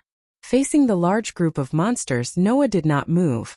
His expression did not even change. In his hand was a knight's sword that was very similar to the sword in the stone that he had lent to AIC. Compared to the sword in the stone, this knight's sword was more quaint. However, the golden radiance flowing through it was more dazzling. If the people from the Shape Moon world were here, they would definitely recognize this world-famous weapon. Its name was Excalibur. Excalibur. It was an A++ level relic that was definitely more powerful than the relic of humans and the relic of armies. Holding the famous holy sword in his hand, Noah calmly looked at the group of monsters that were charging at him. It was only until the bull monster that was charging at the forefront that he finally made his move when the white gas that was spurting out of its nostrils almost hit him. Clang! With just a light sidestep, he avoided the charging bull monster. The holy sword in Noah's hand suddenly flashed and turned into a sword light. It swept across the neck of the first monster that was charging in front of him. Poochie! Very neatly, a bull's head fell from the monster's body, bringing a burst of blood mist. It also made the monster, who was at least LV3 or above, stiffen and slowly fall to the ground. At the same time, the ferocious bull monsters jumped, pounced, charged, and waved their weapons to attack Noah. They pounced from the front, back, left, right, and the sky, instantly surrounding Noah. Facing this situation, Noah did not retreat. Instead, he moved forward. With a strange twist, he changed his speed and dodged to the side. At the same time, the cold sword light lit up again. Poochie! The lightning-like sword cut through the arm of the ferocious bull monster and cut it off with a crisp tearing sound, letting the arm fall to the ground. While the monster let out a painful scream, Noah rushed forward, raised his sword, and let the huge bull's head fly to the sky again and fall to the ground. Just like that, Noah was like a leaf in a stormy sea, flashing left and right as the wave of monsters hit back and forth. Sometimes he rushed forward. Sometimes he retreated.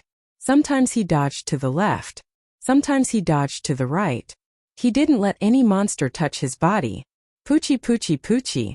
As Noah moved his body agilely, every 2 to 3 seconds, a huge bull head would be tossed into the air, bringing with it bursts of crimson blood that splattered all over the sky.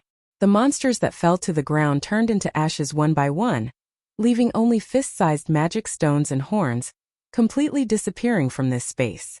Because of the skill world's protection that could bring great luck, the monsters that Noah killed almost all dropped items. Players could only obtain loot from monsters they killed when they were very lucky. Noah, on the other hand, only obtained magic stones when his luck was really bad. This was the difference.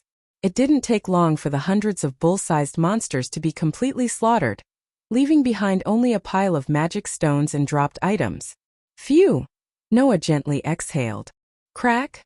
Almost at the same time, the ground in front of him cracked, causing the ferocious bull monsters with red eyes to suddenly drill out of the ground and stare in Noah's direction. The 37th floor was such a terrifying place. The frequency of monsters being born was simply unimaginable. However, for Noah, this situation was something he was happy to see.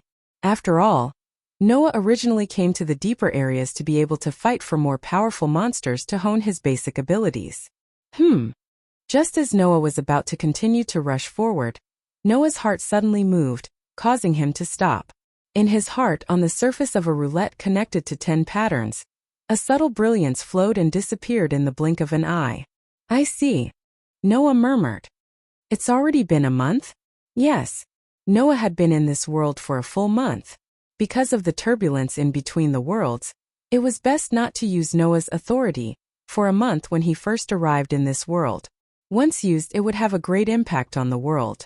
Only when the world adapted to the power in Noah's body that did not belong to this world and was too powerful, could Noah use the power that could kill gods without restraint. Now a month had passed. This world had finally adapted to Noah's authority. Therefore, Noah's authority had an active reaction.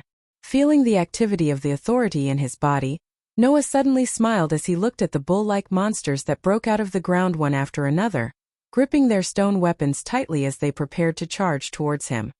Just in time, it's time for me to try my Beast Horde avatar. One of Noah's 10 avatars was the authority of Beast Horde. It was an incarnation that was originally used to summon Bio and Draeger, who were residing in their souls, to fight for Noah. However, when Bio and Draeger's consciousness were removed by Gaia and Aleia, Noah's Beast Horde avatar's ability changed. Now it was time to test the true power of this avatar. Thou hast violated the contract and brought evil to the world.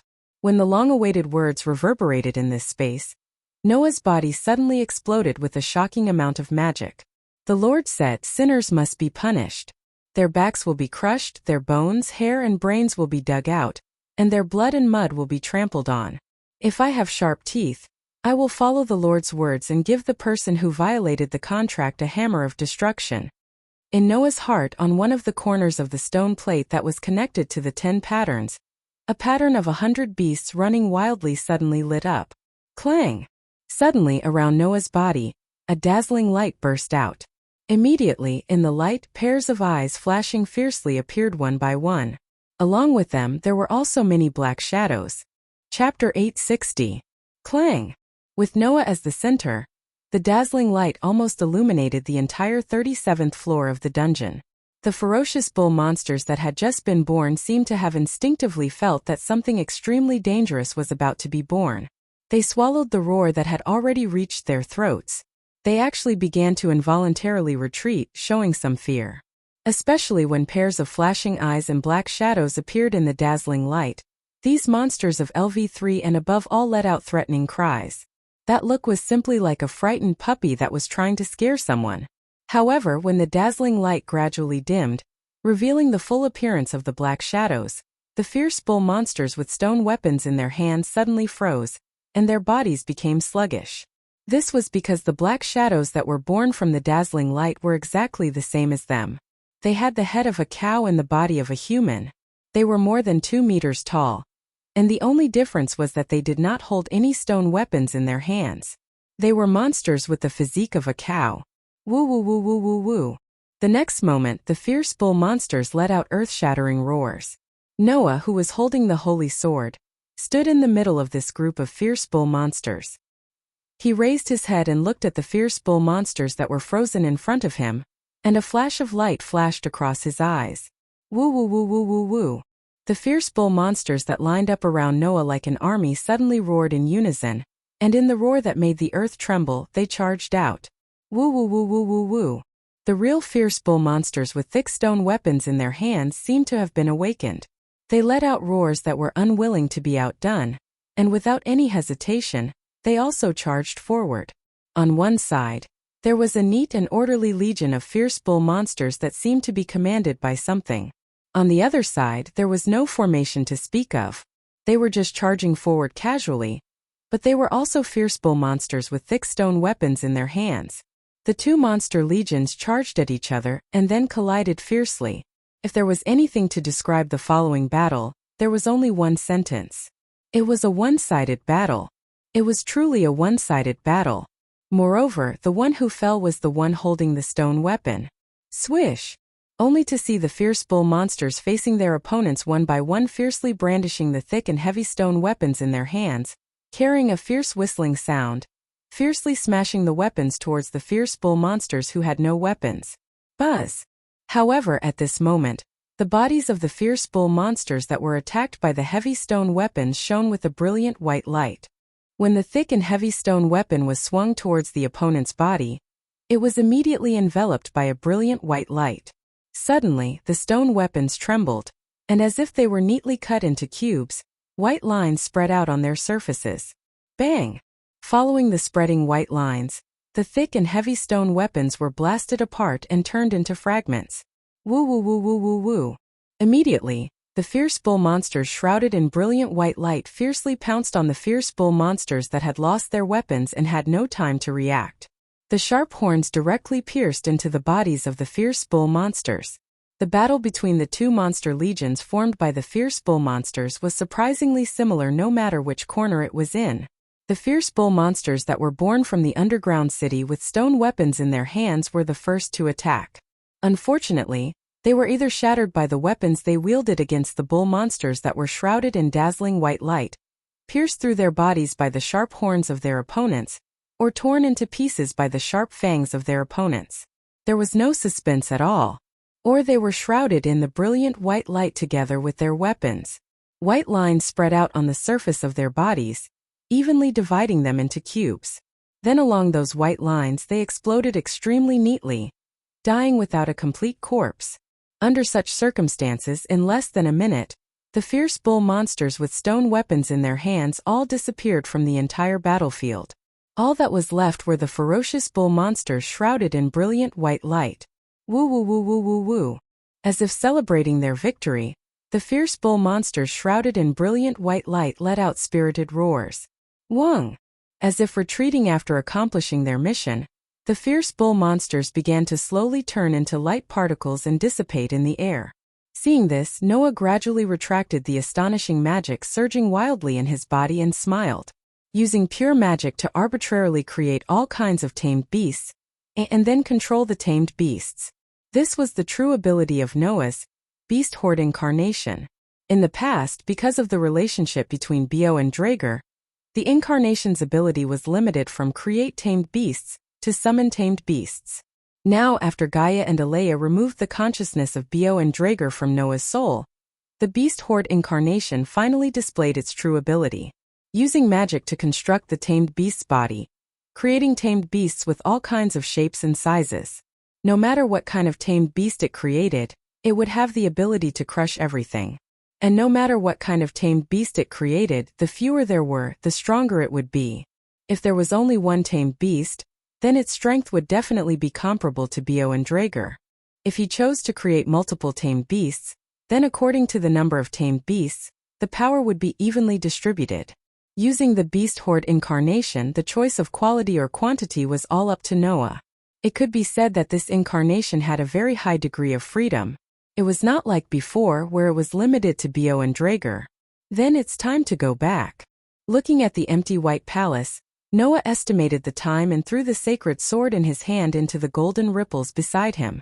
After that, he moved in the direction of the tunnel leading to the 36th floor. After careful calculation, Noah had not returned home for nearly half a month. That was because it would take at least 1 or 2 days just to travel to the 37th floor. Therefore, the higher the level of the adventurer, the longer the time they had to stay in the dungeon. Therefore, in the first half of the month after he came to this world, Noah had been wandering around the upper and middle floors. It was not until half a month ago that he told Hastia that he wanted to go to the lower and middle floors. He had stayed in the dungeon for half a month. After half a month, Noah felt that it was time for him to go back. Otherwise, who knew what would happen to the goddess who hid at home all day? I left enough money for Hastia. At least she won't starve to death, right? After spending a day, Noah returned to the 18th floor from the 37th floor. Then, he rested for another day on the 18th floor. On the afternoon of the 3rd day, he finally left the dungeon and entered the Tower of Babel. The Tower of Babel was a facility of the guild. Here there was a shower for the adventurers, who had worked hard in the dungeon for a long time and were covered in dust and sweat, to change their clothes and bathe. After taking a refreshing bath, Noah came out of the shower and left the Tower of Babel without stopping. He walked in the direction of his home. Besides, I haven't updated my ability points for half a month. I wonder how much my ability points have improved? In the past, Hastia would help Noah to update his ability points almost every day. At that time, Noah's growth in one day was already very amazing. Now, after half a month, Noah, who had been training in the lower and middle floors and earning more experience points, had no reason not to have amazing growth. Noah was very much looking forward to it. However, when Noah arrived at a spot not far from his home, the scene that appeared in front of him caused him to be somewhat stunned. That was because a person was walking to the door of Noah and Hastia's house. He did not even knock on the door. Instead, he took out a key, opened the door and walked in directly. Seeing this, Noah blinked his eyes. What's going on? Chapter 861. Noah.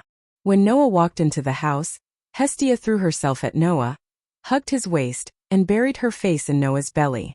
She kept rubbing against him with tears in her eyes. "You're finally back. If you don't come back, I'll be worried to death.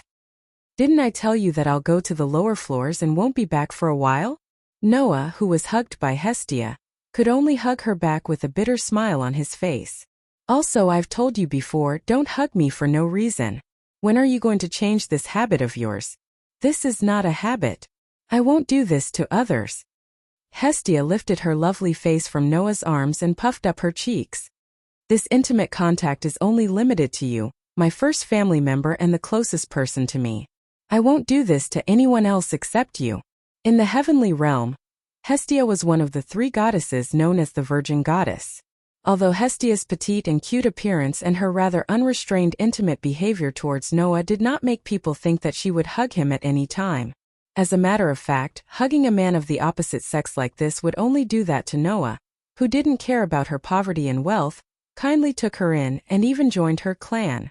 As a matter of fact, Noah had never seen Hestia being so intimate with anyone before. At that moment, Noah could only continue to smile bitterly, but his eyes were fixed on the living room. Over there, the person who had just opened the door with the key and walked into the house was like a little police officer facing an instructor. His back was straight, his hands were pressed against his thighs, and his face was full of nervousness and sweat as he spoke. Hello. His voice was slightly out of tune.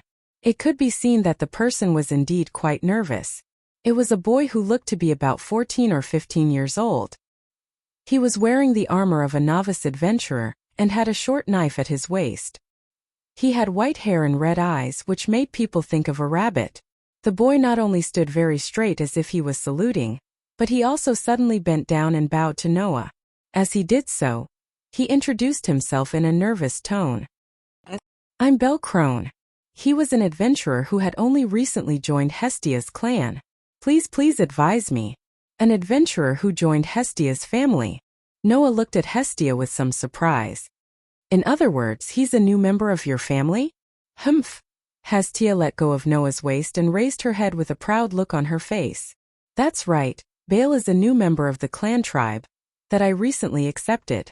I met this child by chance on the street, and because he was looking for a clan tribe that he could join, I invited him." "I see." Noah understood. "So that's why he has the key to this house?" Yes. Hestia was like a small adult. She seemed to want to pat Noah's shoulder, but because of her height in the end, she could only pat Noah's waist. "You are the leader of Hestia's family. You have to take care of the newcomer." "Leader?" Noah was speechless. Generally speaking, in a family other than the main god, there would be a leader who was responsible for the entire family's affairs, and even managing the entire family's members and leading the family's activities. Finn was the leader of Loki's family, and the leader of Hestia's family. Other than Noah, who joined the family from the beginning, who else could it be? However, unlike Loki's family, Hestia's family currently only had 2 members, Noah and Bel. So, this so-called leader was really in name only. Of course, this was Noah's idea. Bel, on the other hand, bowed to Noah with an imposing manner. Please advise me, leader." "All right." Noah scratched his cheek and stretched out his hand to Bel. "Since we are both members of the same family, I hope we can get along well." Yes. Bel finally reacted. He hurriedly stretched out his 2 hands and respectfully shook Noah's hand with a grateful expression. "I will work hard." Noah was a little uncomfortable being treated with such a grateful attitude by Bel. He could only turn his head and look in Hestia's direction. Hestia deliberately lowered her voice and whispered into Noah's ear. "Before this child joined our family, he had visited many of the families in Eulalia. However, because this child came from outside the city and was just a child in the countryside before, those family clans with some power looked down on him. Therefore, he seems to be very afraid that you will object to him staying here." "Is that so?" Noah sighed and looked at Bel. "Don't worry, I won't look down on a person because of his background or identity. As long as you have a good character, I won't object to you staying here." "Really?" Bale's nervous face was suddenly filled with joy, and he made a solemn vow. I will never do anything bad. Leader. That's good. Noah smiled bitterly. There is just one room left in the house. You should have moved in already, right? There were a total of 3 rooms in the house facing the main hall. Noah's room was in the middle. Hestia's room was on the left. The room on the right was empty. Since Bel had the key to the house, he should have moved into the empty room already. Yes. Bel was so nervous that he began to sweat. If it's inconvenient, I can sleep on the sofa in the main hall. It's not a problem. I didn't say that. Noah's mouth twitched. Well, anyway, Bel has been an adventurer for a shorter time than you. Noah, as the leader, you should teach him how to fight in the dungeon and earn money. Hestia clapped her hands. Let's end our first meeting here. It's rare that all the family members are here, so let's have a small party as a welcome party for Bel. Bel was flattered. No need, great goddess, how can you spend money for me? Well, don't be so polite, Bel. Hestia waved her hand and said generously, don't look at us like that. We're actually very rich. The corner of Noah's eyes twitched fiercely when he heard that. Could it be that this Lolita goddess was treating all of his personal property as the public property of the clan tribe? That's why, Bel, go out now and buy all the good stuff you can find, Hestia said as she handed a purse full of gold coins to Bel. It's okay to spend all of it. Looking at the money pouch, the corners of Noah's eyes twitched. He was speechless. That pouch seemed to be the allowance that Noah had given to Hestia half a month ago, when he was preparing to go to the dungeon. Because of Noah's return, Hestia generously took out the rest of her living expenses. That must be it, right? However, the simple-minded Bel seemed to believe Hestia's nonsense. He took the purse full of gold coins with a look of admiration and immediately walked out of the house and went to the street. After Bel left the house, Hestia's little adult appearance immediately disappeared. Instead, she said to Noah with a playful smile on her face, before that child comes back, do you want to upgrade your ability value? Noah rolled his eyes in annoyance, but he still nodded helplessly. After all, Noah was very concerned about his growth in the past half a month. In the living room, Noah sat on the sofa with his arms bared. His back was exposed to Hestia, who was sitting behind him. Hestia dripped a drop of divine blood on Noah's back and began to upgrade her ability value. Perhaps because there was a second member, Hestia did not casually pull people into her room and make them lie on the bed to upgrade their ability value. Instead, she did it in the living room. A faint blue light constantly fluctuated on Noah's back. Mysterious words moved back and forth. Hestia stared at the words. Clearly, she was very concerned about Noah's current progress. After a while, Hestia's eyes shone with a strange light.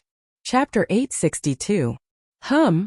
The blue light on Noah's back slowly dimmed until it completely disappeared. Thus, the ability value update ended. Noah immediately turned his head and looked at Hestia. Hestia smiled at Noah's gaze and handed the ability value status that was translated into the common language by the sacred text to Noah. Noah silently took it and looked at it. Noah Doriel v. 1 Power. SSS, 1441, SSS, 2000, Durability, SSS, 1472, SSS, 2000, Dexterity, SSS, 1468, SSS, 2000, Agility, SSS, 1477, SSS, 2000, Magic Power, SSS, 1453, SSS, 2000, Magic Skill Protection from the World Permanent Skill. It was equivalent to luck. Events that were directly related to luck would eventually lead to the most favorable outcome. Half a month ago, before Noah went to the lower and deeper levels of the dungeon, his ability value had broken through the upper limit of the SS stage and reached the SSS stage. Originally, the SS stage was a stage that had never appeared before, let alone the SSS stage. Therefore, Hestia had a headache about this kind of ability value. Noah had an even bigger headache. Because even after reaching the SSS stage, Noah still couldn't meet the requirements to level up. Without any other choice, Noah decided to go to the lower and deeper levels of the dungeon and train for a period of time. Now, after half a month, Noah was still at the SSS stage of his all-around strength. However, the proficiency of each basic ability was still at 2000, Not even a little bit more. It was as if the proficiency couldn't be increased anymore and finally reached a certain requirement and didn't need to continue to increase. Noah's eyes lit up. He quickly turned his head and looked at Hestia. Facing Noah, Hestia revealed a holy smile that was very consistent with the name of a goddess. Congratulations, Noah. Hearing this, how could Noah not understand what the result was? The SSS stage of the SSS stage, and the proficiency of each basic ability has reached 2000. This foundation stone has finally filled you, the vessel, and allowed you to evolve to the next stage. Hestia didn't disappoint Noah's expectations. She told him the news that Noah had been waiting for about a month. Now you can level up. Everyone suddenly became silent. Phew! Noah let out a sigh of relief. He felt that the extreme training for the past month had not been in vain. I was worried. What if I couldn't meet the requirements? I'm not worried. Hestia shook her head with a smile. Whether it's potential, talent, possibility, or real strength, you have subverted my understanding again and again. If even you can't level up, then I really don't believe that any child in this world can level up. Hearing Hestia's great evaluation of himself, Noah just smiled and looked at the level column of the ability value recorded on the record paper in his hand. At this time, Noah's level was still at LV 1. This was because Hestia had not yet extracted the EXP needed to level Noah up to LV 2. You still need to decide on the development ability, right? Development ability. It was an ability that could only be learned when leveling up. This ability was different in nature from the basic ability. It could further develop and strengthen special or professional abilities. For example, most blacksmiths could obtain the development ability called forging, which made the quality of the equipment they made better, and even added some functions and effects. Another example was that most of the pharmacists who could concoct various elixirs could obtain the development ability called reconciliation, which made the effects of the elixirs they concocted better, and they could concoct a variety of recovery medicines with magical effects. Therefore, what kind of development ability could be learned depended on what kind of actions the person who received the favor had taken and what kind of experience points they had accumulated. Noah was neither a blacksmith nor a pharmacist. Naturally, it was impossible for him to obtain the two development abilities of training and reconciliation. If he didn't get any experience points worth mentioning, then even if he leveled up, he might not be able to learn the development ability. On the contrary, as long as he got the appropriate experience points, it was possible to have multiple development abilities. But when leveling up, he could only get one development ability. Hestia didn't directly help Noah level up, probably because of the development ability. For example, there were multiple development abilities for Noah to choose from. It seems that you've already guessed it. Then I'll get straight to the point. Hestia didn't beat around the bush and directly said to Noah, currently, there are 3 development abilities for you to choose from. 3. Noah curiously asked, which 3? The first one is the hunter ability, which is used to deal with monsters. It's a type of ability that can only be obtained by defeating a large number of monsters in a short period of time. It's quite difficult to obtain. Hestia said, this ability can strengthen the ability of the user when they encounter monsters of the same type that they have fought and gained experience points from. It's very suitable for raiding dungeons. It's a very valuable ability. As long as the adventurer's goal is to raid dungeons, they would want to obtain this ability the most. The second one is the magician ability, which is used for magic. Only those who are good at magic and have a good grasp of magic can learn this ability. Hestia looked at Noah with a strange expression. This ability can strengthen the power of magic, expand the area of effect, increase the efficiency of mental strength magic power, and so on. Only with this ability can one be called a high-level magus. Those who haven't learned magic, and those who use magic half-heartedly have no way of obtaining this development ability as a choice for leveling up. Hearing this, Noah immediately laughed. Hestia looked at Noah with a strange expression. Undoubtedly, Noah's 3 magic options were still empty. How could he obtain the magician ability as a choice? But Noah did have a good grasp of magic, and his mastery of it was very high. Although it was just enhance and magic canon, which were relatively basic magic in the world of Type Moon. Noah, who didn't mention this matter, could only change the topic. Then what about the last one? The last one is called mystery. Hestia's expression became serious. To be honest, I really didn't think that you could obtain this ability, Noah, but I suggest you choose this one. Why? Noah asked curiously. Is this ability special? Of course it's special, Hestia said. In the whole of Eulalia, there are less than 5 people who have this ability. Don't you think it's special? Less than 5 people. Noah's curiosity was piqued. What kind of effect does this ability have?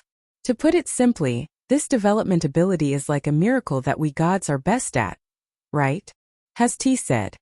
If the person who obtains this ability is a blacksmith, then he or she may be able to create weapons that are more precious than magic swords. If the person who obtains this ability is an apothecary, then he or she may be able to create elixirs that can bring people back from the dead. A long time ago, there was even a person with this ability who created a legendary item that could make people immortal. In the eyes of us gods, this ability is already related to the domain of gods. Noah raised an eyebrow. If this was really the case, then this ability was indeed very special. People with this ability will even attract the attention of the gods.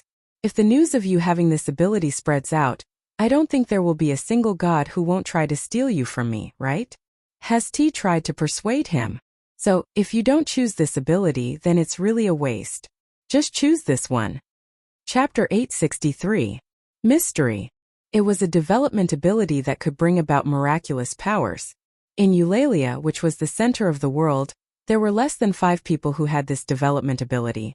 It was easy to imagine how precious this development ability was.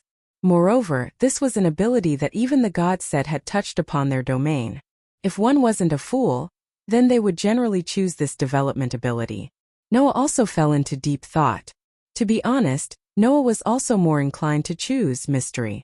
After all, although the other 2 development abilities could play a very good role, but for Noah they wouldn't be of much use. For example, Hunter.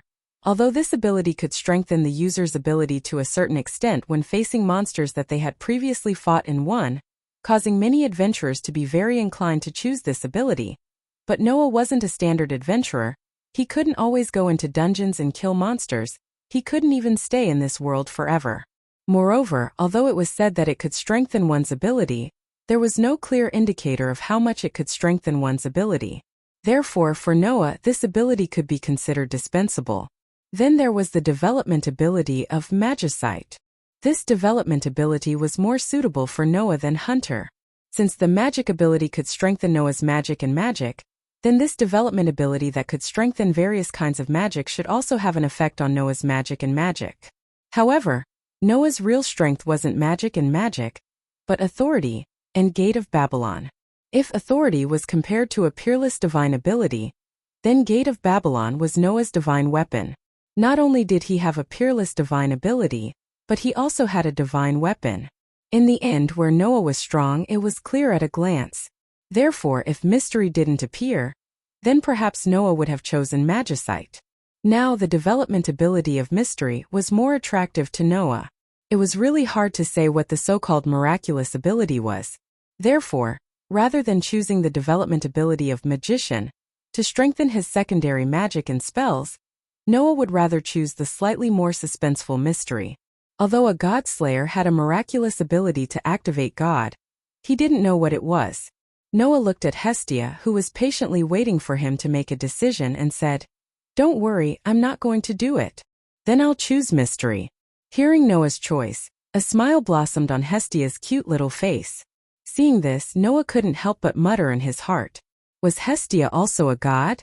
For these gods who were so bored that they came to the lower realm to find excitement, and even forbade the use of their divine power, there was nothing more interesting than novelty. Therefore, once an adventurer had a rare skill or ability, it would definitely attract the interest of these gods.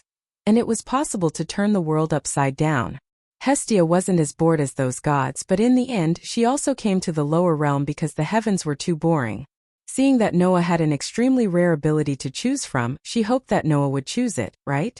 Of course, Hestia was already considered good. At least she would respect Noah's choice.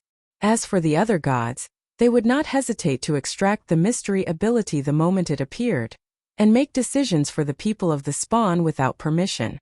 Then I'll help you upgrade it now. Hestia took out a sharp needle again, pricked her finger, and dripped her divine blood on Noah's back. While helping Noah to upgrade his ability value, she said so. Oh Noah, you're a god. You're a god. By the way, you should already know that after upgrading your ability, your basic ability will return to 0, right? Noah nodded with his back facing Hestia. Yes. After upgrading, no matter who it was, the basic ability part of the ability value would be reset to 0, and they would continue to hone it from the initialize stage. However, that didn't mean that the power obtained at LV1 would disappear. Although the basic ability would return to 0, the basic ability of the upper level did not disappear, but remained as a hidden ability. Even if it couldn't be seen in the ability value, it did exist. Therefore, after upgrading, Noah's basic ability would all return to 0, but the actual enhancement would only be stronger than before the upgrade. Generally, it could be understood that the ability after upgrading was a few % increase in the basic ability of the upper level. For example, if Noah's strength at LV1 was calculated as 100, and the increase during the upgrade was calculated as 50%, then when Noah upgraded to LV2, his strength was 150. Therefore, it was normal for the basic ability value to be reset to 0 after the upgrade. However, Hestia suddenly said this. It's just that your situation is special. Special? Noah was startled. What do you mean? It means that the EXP you have accumulated in the past half-month has exceeded the amount needed for the upgrade. Even if the EXP needed for the upgrade is consumed, you can still use the remaining EXP to improve your basic ability. Hestia sighed. So, after the upgrade, your basic ability should not be in the initial stage and it should be improved, right? After that, Hestia also completed the final update. After pressing the blue light blooming from Noah's back and the mysterious dark text on Noah's back, she copied the translation of the ability value on a new record paper and gave it to Noah. In a month, not only did you break through the upper limit of the ability value several times, but you can continue to improve your basic ability after the upgrade. You're really a freak. Noah didn't know whether to laugh or cry as he took the paper from Hestia's hand and checked his current ability value. Noah Doriel V. 2 Power, SSS 2000, S 967, Durability, SSS 2000, S 976, Dexterity, SSS 2000, S 971, Agility, SSS 2000, S 988, Magic, SSS 2000, S 954, Mystery, Eye Magic, Skill Frowny Face Protection from the World Permanent Skill. It was equivalent to luck. Events that were directly related to luck would eventually lead to the most favorable result. Development ability was the same as basic ability, it was also divided into high and low levels. Just like basic ability, the strength of development ability was also divided into 10 stages. S, A, B, C, D, E, F, G, H, and I. However, there was no such thing as proficiency in development ability. When one could upgrade to the next stage completely depended on the EXP accumulated. Those who obtained the forging ability could upgrade themselves by continuously forging weapons and defensive equipment. People who obtained the harmony, development ability could upgrade by constantly concocting elixirs and recovery potions. Naturally, Noah, who obtained the mystery, could only upgrade by constantly using this ability. All-around ability value S stage? Noah smiled. I didn't waste my time in the dungeon. Well, the stronger you are, the more proud I am to be your main god. Hestia stood up from the sofa and pretended to be mature as she patted Noah's head with a gratified look, but the words that came out of her mouth were like this. Humph, if Loki, who originally wanted to poach you, knew about your growth, he would definitely beat his chest and stamp his feet. How about I go and show off in front of him next time? Noah immediately rolled his eyes. These so-called gods, they were really trying to find ways to seek stimulation all day long. At this time the door was opened. Baal, who was holding various bags in his hands, walked in with difficulty from the outside and looked at Noah and Hestia with tears in his eyes. Leader, great god, please help me. Seeing this, Noah and Hestia looked at each other and couldn't help but laugh. Okay. Hestia shouted with vigor. I'm going to enjoy myself today. Hestia said as she pulled Noah's hand and pulled the helpless Noah up. Today was destined to be a warm day. Chapter 864. Early in the morning, traces of cold air still permeated the air, making the temperature of the morning seem more or less low. However, because of the dungeon, Eulalia was never really deserted.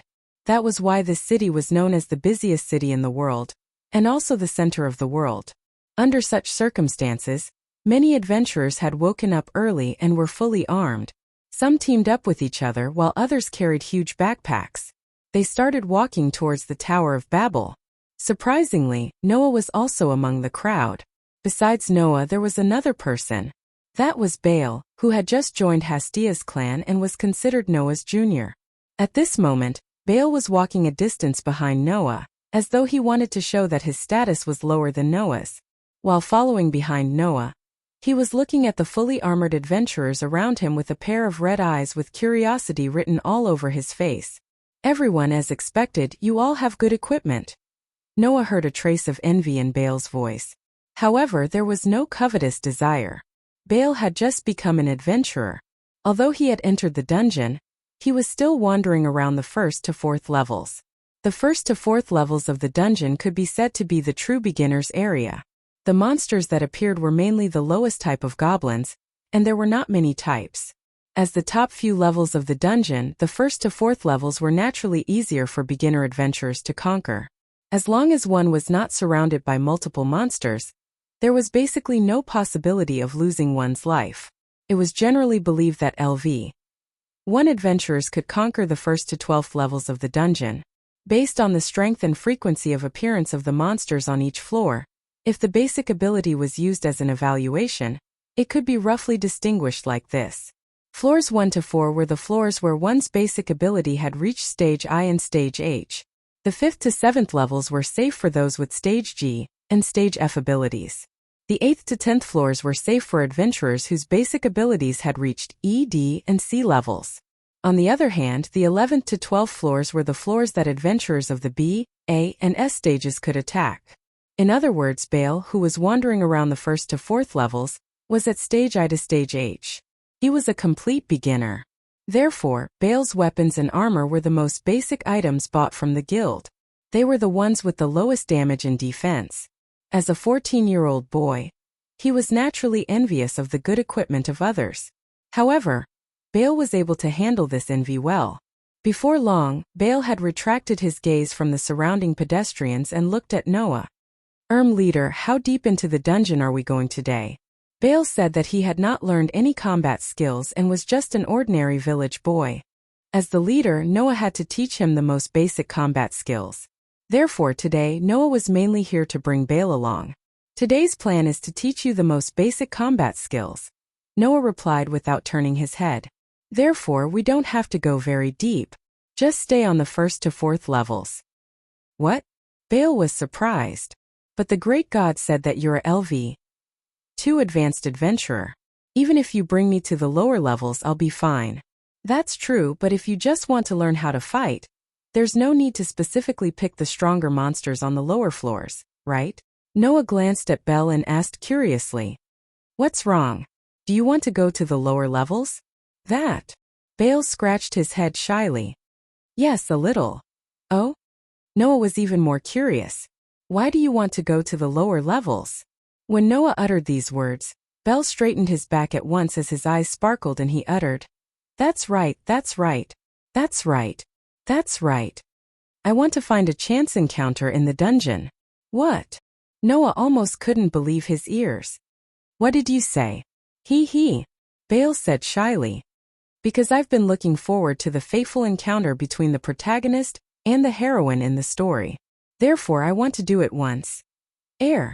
Noah looked as though he had swallowed a fly. He was speechless. "You became an adventurer because of this?" "Yes," Baal said excitedly. "When my grandfather was alive, he always told me that it's a man's romance to meet a beautiful girl in the dungeon. He also said that a man should have a harem. That's why I came to the dungeon." Is that so?" Noah laughed dryly and looked away from Baal as if he couldn't bear to look at him. "Then I wish you success." "Yes." Baal seemed to take Noah's words as encouragement and became more excited. "I'll do my best." Noah could only look at Baal as though he was looking at an immature child. He led the excited Baal into the dungeon. About half an hour later, Bale's excitement had completely disappeared and turned into despair. Roar! Amidst an orderly beastly roar, approximately 10 humanoid wolf-like monsters as tall as a human brandished their sharp claws that flickered with arcs of light, viciously pouncing towards a figure in front of them. Ah! The white-haired, red-eyed, rabbit-like youth who was being targeted by the pack of lycanthropes held a short knife, but his entire body was trembling. Facing the pack of lycanthropes that pounced on him, he let out a miserable cry and turned around to flee without hesitation. Why are there so many monsters on the first level?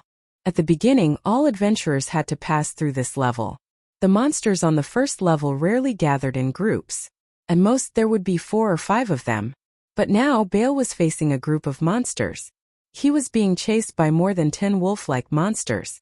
Frankly speaking, with Bale's current ability, not to mention 10 wolf-like monsters, even one would be difficult for him. Therefore, Bale was so scared that tears almost came out of his eyes. Without any hesitation, he ran back. Noah said helplessly at a place not far from Bale. "Why are you running? Attack them! Attack them!" Bale shook his head as he ran. "I can't. Leader. I can't." "Don't say you can't as a man." Noah almost face-bombed. "Although your ability is still low, if you have a certain level of skill, it won't be difficult to defeat 10 monsters on the first level." "Very difficult. Very difficult." Bale cried out with tears streaming down his face. "None of the monsters there are weaker than me. How can I defeat 10 at once?" Hearing this, Noah sighed heavily and stopped talking. He looked around and picked up a few small stones from the ground. At the same time, a wolf-like monster pounced on Bale's back. Bale, who happened to turn around and see this scene, was scared out of his wits. Sensing the fishy smell from the saliva dripping from the lycan's big mouth, his face turned ashen. Shio! Just at this moment, a small stone shot out like an arrow from a bow, fiercely shooting towards them. The stone didn't hit the wolf-like monster. Instead, it was aimed at Bale. Bang! With a muffled thud, Bale felt his knee being hit by something. Although it didn't hurt, he lost the strength to support himself and fell to the ground. Who? Just as Bale's knees gave way and he was about to kneel down, the werewolf pounced on top of Bale, who was half kneeling. Shio!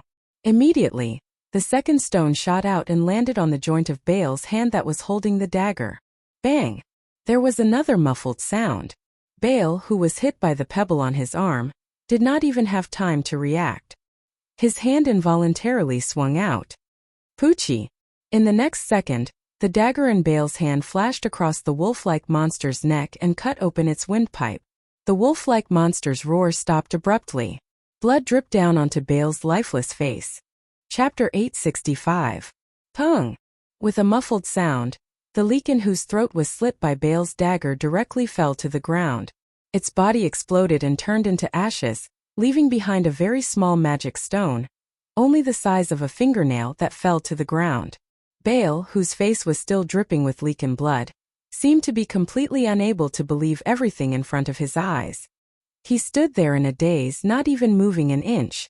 Roar! At this moment, the other lycans also pounced one after another. Standing in the distance, Noah gazed at the lycans madly pouncing on Bale's body. Compared to Bale, who was foolishly looking at the ashes scattered on the ground, he weighed a few small stones in his hand and raised them high above his shoulder. With a mysterious force, he threw the small stones one after another. With the sound of the small stones piercing through the air, almost every joint of Bale's thin and weak body was hit. Bale's body was completely in a state of not being controlled by him, but it was extremely nimble. Like a puppet pulled by an invisible string, Bale's body was stiff as he jumped up and down, avoiding the bite of the lycans. At the same time, Bale's hand that was tightly holding the dagger was also uncontrollably swinging the small stones one after another. Sometimes it was swung towards the lycan's neck, and sometimes it was swung towards the lycan's chest. Under the rays of cold light, it brought out patches of blood. That was the blood of the lycan's body that was cleanly cut open. In less than 3 minutes, Bale was stunned for not a second, in a state of consciousness. His whole body seemed to have become not his own. When he stopped, his surroundings were already full of the lycans that were chasing him fiercely just now. Pung pung pung pung. In a series of muffled sounds, the lichens lying on the ground all turned into ashes, only leaving behind small magic stones. Looking at this scene, Bale was completely stunned. How is it? Noah, who was weighing the small stones in his hand, said with a smile that was not a smile. Now, can you still say that you are not a match for these monsters? The same body, the same ability value. Falling into Bale's control would only result in him running away pathetically. However, under Noah's control, he was able to take care of all of them effortlessly in less than 3 minutes. Moreover, he did not even let those monsters touch him. In addition, Noah had used pebbles to hit Bale's body, and made him act according to his own thoughts without causing him any pain or injury. When Bale came back to his senses, he found that he could no longer hide his admiration for Noah. Guild leader, you're so amazing. Is that so? Facing Bale's admiring gaze, Noah said faintly. Then, do you want to become so powerful? Bale nodded his head like he was pounding garlic. There was almost no hesitation during the entire process. In response, Noah simply said, then you should have remembered all the movements just now, right? Bale held his breath. The action just now? It was probably the same movements he used when fighting the lichen under Noah's control, right? Bale lowered his head in embarrassment. Because there was no reaction, I didn't remember clearly. I'm sorry. Since you didn't remember clearly, let's continue. Noah weighed the pebbles in his hand and smiled. Don't worry. Even if you don't remember clearly, I'll make your body remember how to fight. Be prepared. At this moment, Bale felt a chill running down his spine. It was almost noon when Noah and Bale reappeared at the entrance of the Tower of Babel. However, the two of them were in completely different states. Noah was still as calm as when he entered the dungeon. Even his clothes were not stained with dust. It was as if he had just taken a stroll in the dungeon. His posture was still so otherworldly. Bale, on the other hand, looked like he had been severely drilled. His shoulders drooped, and he swayed his arms weakly like a corpse as he staggered out of the dungeon. The two of them formed a sharp contrast and attracted the attention of many people around them. Ignoring the surrounding gazes, Noah glanced at the staggering Bale and did not know whether to laugh or cry. That's enough. Didn't you just train for the whole morning? Do you really need to be like this? Woo! Bale said in an aggrieved tone, as if he was a child who had been bullied. But I'm really tired. So didn't we come up for a break? Noah rolled his eyes and sighed. It seems that before your body is completely used to fighting, I'll have to teach you the breathing technique. Otherwise, your small body won't be able to withstand much training, right? The main reason why Noah was able to train day and night without feeling tired was because of the breathing technique that allowed him to quickly recover his physical strength.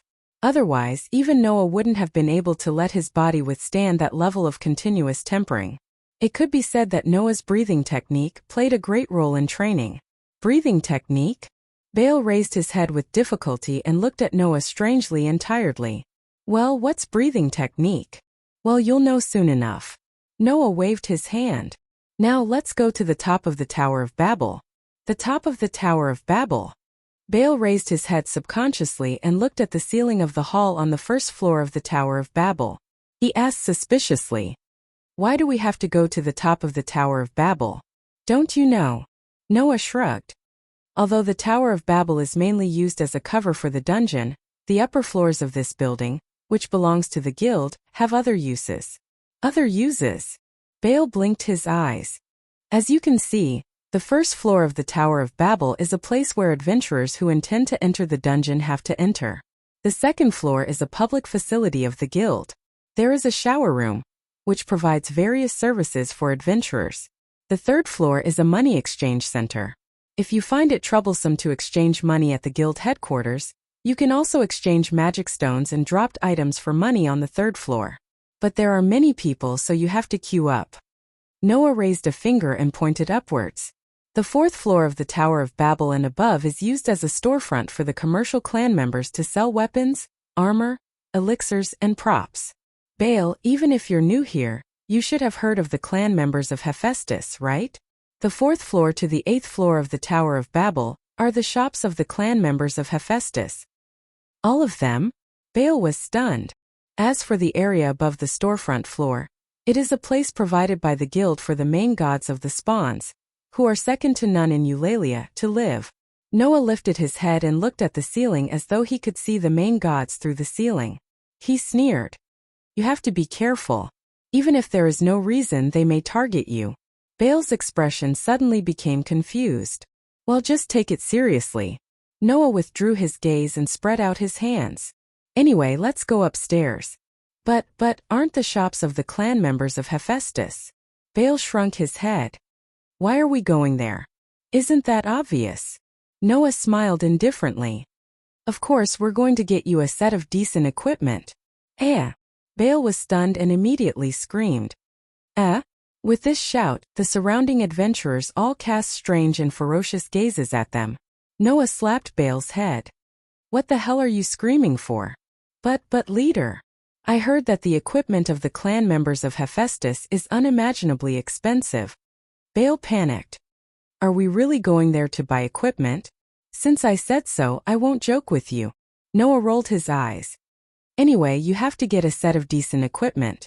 If you always wear the standard equipment given by the guild, you're telling everyone that you're a rookie. Don't tell me you can stand it. After that, Noah grabbed Baal's collar and dragged the helpless Baal forward. Chapter 866. Wow! Although Baal was extremely reluctant to come, when he arrived on the 4th floor of the Tower of Babel, he was still conquered by the scene in front of him. What presented in front of him was an environment that was like a luxurious palace corridor. However, around such an environment, there were rows of beautifully decorated shops. On the plaque of these shops, there was a mark such as Phi Iota Sigma Tau Omicron C, which told others who these shops belonged to. They really are all shops of Hephaestus's spawn. Baal looked around with some amazement, but when he saw the price of the excellent equipment displayed in the glass windows outside the shops, his face immediately stiffened. It couldn't be helped. Not to mention a newbie like Bell, even the LV3 and LV4 adventurers who were known as level 2 adventurers would be shocked by the price tags on the equipment displayed in the glass windows, right? If one were to describe it in one sentence, it would be that almost all of the equipment here were extremely precious and valuable, and were worth millions of RMB. As mentioned before, adventurers were divided into superior adventurers and inferior adventurers. Among them, the superior adventurers referred to the senior adventurers who had reached LV2. The adventurers who had reached LV2 would be crowned as the third-level adventurers. The adventurers who had reached LV3 and LV4 would be crowned as the second-level adventurers. The adventurers who had reached LV5 would be crowned as the first-level adventurers. Not to mention those inferior equipment, the equipment in this world was also divided into first level, second level, and third level, which corresponded to the first level adventurers, the second level adventurers, and the third level adventurers respectively. These graded equipment were all excellent equipment that could only be made by senior blacksmiths who had learned the development ability of forging. In addition to their own sharpness and precision, they would also be endowed with various strange effects, such as increasing lethality, enhancing durability, and even increasing ability value. There was a limit to these effects. Therefore, the price of the graded equipment was simply a world of difference from the price of the inferior equipment. The equipment displayed here were all at least of the third level of good equipment. Naturally, the price would not be lower. Baal even saw a level 1 weapon that was worth 30 million Varus. He shook his head desperately and looked at Noah with a trembling face, his voice carrying a hint of pleading. Leader, let's not buy equipment here. It's too expensive and I can't afford it. Moreover, I'm only at LV1 now. How can I equip the equipment of the superior adventurers? I know, if the equipment is too powerful and you become dependent on it, it will be very disadvantageous to your growth, Noah replied almost in an almost indifferent manner. That's why I won't give you a full set of armor that can be worn by high-level adventurers. The armor will be suitable for you. As for weapons, I feel that it's better to give you a passable one. That way, you'll be able to deal with many dangers in the dungeon. Weapons? Bell couldn't help but look at a dagger displayed in the window of a shop closest to him. He stared at the 8 million yen sign on it and shook his head fiercely. Still won't do. Even if it was just a weapon. I can't afford it. Noah laughed bitterly when he saw the price of the dagger that Baal was looking at. Don't worry, I won't give you a level 1 weapon that can be used by a level 1 adventurer. I intend to give you a level 3 weapon. A tier 3 weapon. Bale's expression relaxed a little, but he was still a little depressed. Is that really okay? Since I said it's okay, don't be so wishy-washy. Noah ignored Bale and went into a nearby shop. If you don't want to come in, I'll help you choose. What? Bale panicked and looked to his left and right. He didn't dare to stay in the high-end shopping street alone, so he followed Noah into the shop. Just as Noah and Bale entered the shop, a female shop assistant wearing a staff uniform greeted them with a businesslike smile. Welcome, two guests. Hi. Hello. Bale nervously returned the greeting, which confused the shop assistant. Fortunately, Noah was there, so it wouldn't be a joke. Excuse me, Noah said to the shop assistant. We'd like to take a look at the equipment. Okay. The shop assistant immediately welcomed Noah with an even brighter smile. Excuse me, are you looking for weapons or armor? Weapons, Noah said directly. Do you have a dagger? Bring us over to have a look. Okay. The shop assistant warmly welcomed Noah. This way, please. Under the shop assistant's lead, Noah and Bale, who had been looking around nervously, came to a corner. There was a glass cabinet here. Inside the cabinet, a number of well-made daggers were neatly arranged, with a price tag hanging in front of them. There was a level 1 weapon that cost a few million Varus. There was a level 2 weapon that cost more than $1 million. There was also a level 3 weapon that cost less than $1 million. These were the daggers that Bale was accustomed to using. You choose. Noah stroked his chin and let Bale choose. Just choose what you like. Bale's face was full of uneasiness, and he instinctively wanted to decline, but Noah looked at him urgently. Bale, modesty is a good thing, but being indecisive is definitely not a good thing. Noah glanced at Bale. Instead of rejecting it, I hope that you can accept it. If you feel that it's not good to accept such a valuable item, then use this weapon to save your life in the dungeon. You can earn tens, hundreds, or even tens of times more money than this. This sentence was like a sharp sword that pierced Bale's heart, dispelling his last bit of hesitation. I understand. Bale swallowed his saliva and extended his finger to touch one of the daggers. I'll take this one. Bale chose a simple-looking dagger. The blade was bright silver, and the handle was black. The entire dagger had a strange luster. It was indeed a level 3 weapon. The price tag clearly stated that it was 700,000 yen. This price was quite high for a level 3 weapon. Noah smiled and looked at the shop assistant. Then we'll take this one. After coming out of the Tower of Babel, Bale's equipment had been completely changed. He was no longer wearing the standard armor that only had the most basic defensive function. Instead, he was wearing a steel-colored, or perhaps pure silver-colored armor. He had a breastplate, knee guards, gauntlets, shoulder guards, and other light armor that could only protect his elbows, wrists, and waist. In addition, the dagger, which was rated as a level 3 weapon, was also attached to his back. If Bale was a rookie when he first entered the Tower of Babel, then he looked like a professional adventurer at this moment. With a level 3 weapon and this set of equipment, as long as you don't rush blindly, you will be able to survive in the dungeon, even if you are exploring alone.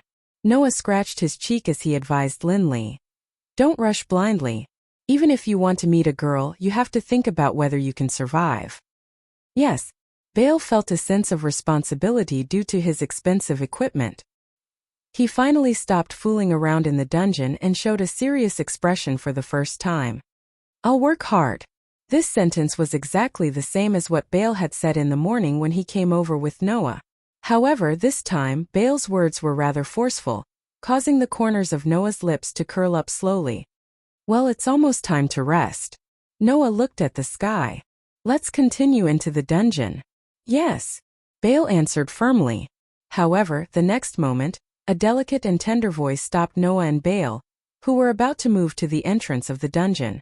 Wait, handsome brother and white-haired brother over there. Chapter 867. Wait, the handsome guy and the white-haired guy over there.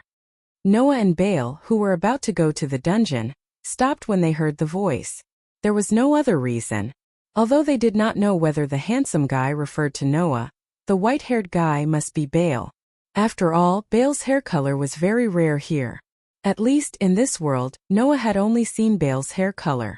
Noah and Bale turned their heads and looked behind them. At this time, Noah and Bale were in the hall on the first floor of the Tower of Babel. Noah and Bale saw the adventurers and supporters coming and going, but none of them stopped or looked at Noah and Bale. Obviously, they did not stop Noah and Bale. Then that delicate and tender voice rang out once again. "Brothers, I'm down there." Hearing that, Noah and Bale looked down at the same time and finally saw the owner of the voice. It was a little girl who was about 1 meter tall. She was wearing a loose cream-colored robe with a hood and carrying a backpack that was several times bigger than her body. Looking at how petite her body was, if she wasn't an 11 or 12-year-old girl, then she was probably a small human, right? Logically speaking, it was impossible for an 11 or 12-year-old girl to come to the Tower of Babel with such a big backpack. Therefore, Noah and Bale immediately treated each other as the hominid tribe. On the other hand, not only did the young lady who looked like a dwarf wrap herself tightly in a loose robe, but she also wore a hood. Only her chestnut-colored hair and cute little face could be vaguely seen. Her round eyes stared straight at Noah and Bale with a sweet, fawning smile on her face. "Although it's very sudden, brothers, do you need help?" "Help?" Bale was confused. It was not that he did not know what help was, but because it was too sudden, he did not know how to react. "Supporters?" Noah wasn't as confused as Bale. He raised his eyebrows and looked at the petite girl in front of him, but he didn't say anything. The reason was simple. That was because the petite girl wasn't looking at Noah at all. She was only looking at the confused Bale. No, rather than looking at Bale, it would be more accurate to say that he was looking at the equipment on Bale's body, as well as the dagger protruding from his waist. Moreover, Noah, who was good at reading people's body language, could vaguely sense it. Although the girl in front of him was smiling sweetly like a flower, not only was her smile too fake, there wasn't even a trace of emotion in her cute eyes. It was like facing Noah and Bale was just a part of his job, a part of his daily routine. This made Noah choose to keep his mouth shut. He just looked at the petite girl and didn't say anything. However, just because Noah didn't speak didn't mean that others wouldn't let him speak. That. Bale snapped out of his daze and looked at Noah for help. "Leader, what should we do in this situation?" It was obvious that Bale, who had a timid personality, could not handle such a sudden situation. "Leader?" The petite girl was stunned by Bale's words. Then the way she looked at Noah changed. It was as if she just realized that she couldn't ignore Noah, but the smile on her face didn't change. "This is so rude. So this handsome brother is the leader of the team. It's Lily's negligence." It was no wonder the girl thought so. After all, compared to the fully armed Bale, Noah was only in casual clothes and didn't even carry any weapons. It was easier for others to think that he was an adventurer. Naturally, they wouldn't think that Noah was the leader of the adventurers exploring the dungeon. "Then, handsome brother, may I ask if your team needs support?" The girl smiled innocently. Her round eyes hidden under the hood and bangs were also exposed as she stared at Noah. Don't be fooled by Lily's appearance. In the line of support, Lily is quite capable. If possible, can Lily join your team? "Oh." Noah looked at the young girl who had been calling herself Lily and asked. "In other words, you intend to be a support for our team, so you came to us?" "Yes." The girl who called herself Lily nodded. Because the handsome brother and the white-haired brother didn't carry any backpacks, Lily thought that the two of you didn't have support in your team. "May I ask if Lily is wrong?" "No, this isn't wrong. We are indeed not support, and there is no support in our team." Noah shrugged. "But if you intend to join our team, you have found the wrong team." "Huh!" Lily exclaimed in surprise. "Why, don't the two of you intend to let the support help?" When exploring the dungeon, the presence of a support was very necessary. If an adventurer had to kill enemies, pick up dropped items, and carry a heavy backpack on his back, he would be greatly restricted. For example, when killing enemies, the backpack would be a hindrance or even a burden. Another example would be to personally pick up the dropped items after killing monsters, and the time would be wasted. If the adventurer used this time to continue exploring the dungeon, the rewards would increase, and the efficiency would increase. Therefore, without a support, the adventurer's exploration speed would be greatly reduced, and it would become a troublesome burden. The rewards would also be greatly reduced. In this way, everyone would want to have a supporter in their team. It was a pity that Noah didn't need a support. After all, Noah had a huge storage space that could be used to retrieve various items. Most importantly, Noah and Baal weren't there to explore the dungeon. Instead, they were there to let Baal, who was a novice adventurer, learn some combat skills. Since they weren't there to explore the dungeon, they naturally didn't need a support to retrieve items. Therefore, Noah said, "Apologies. We're only going to find some monsters in the dungeon to train our skills. We won't be serious about conquering the dungeon. Even if you find us, we don't really need a support." Lily's smiling face froze.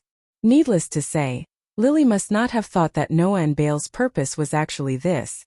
Just when Noah thought that Lily was going to give up, he didn't expect Lily's expression to return to normal as she said with a smile, "Even if it's for training, there will be times when the two of you will defeat monsters. Then Lily will be of use.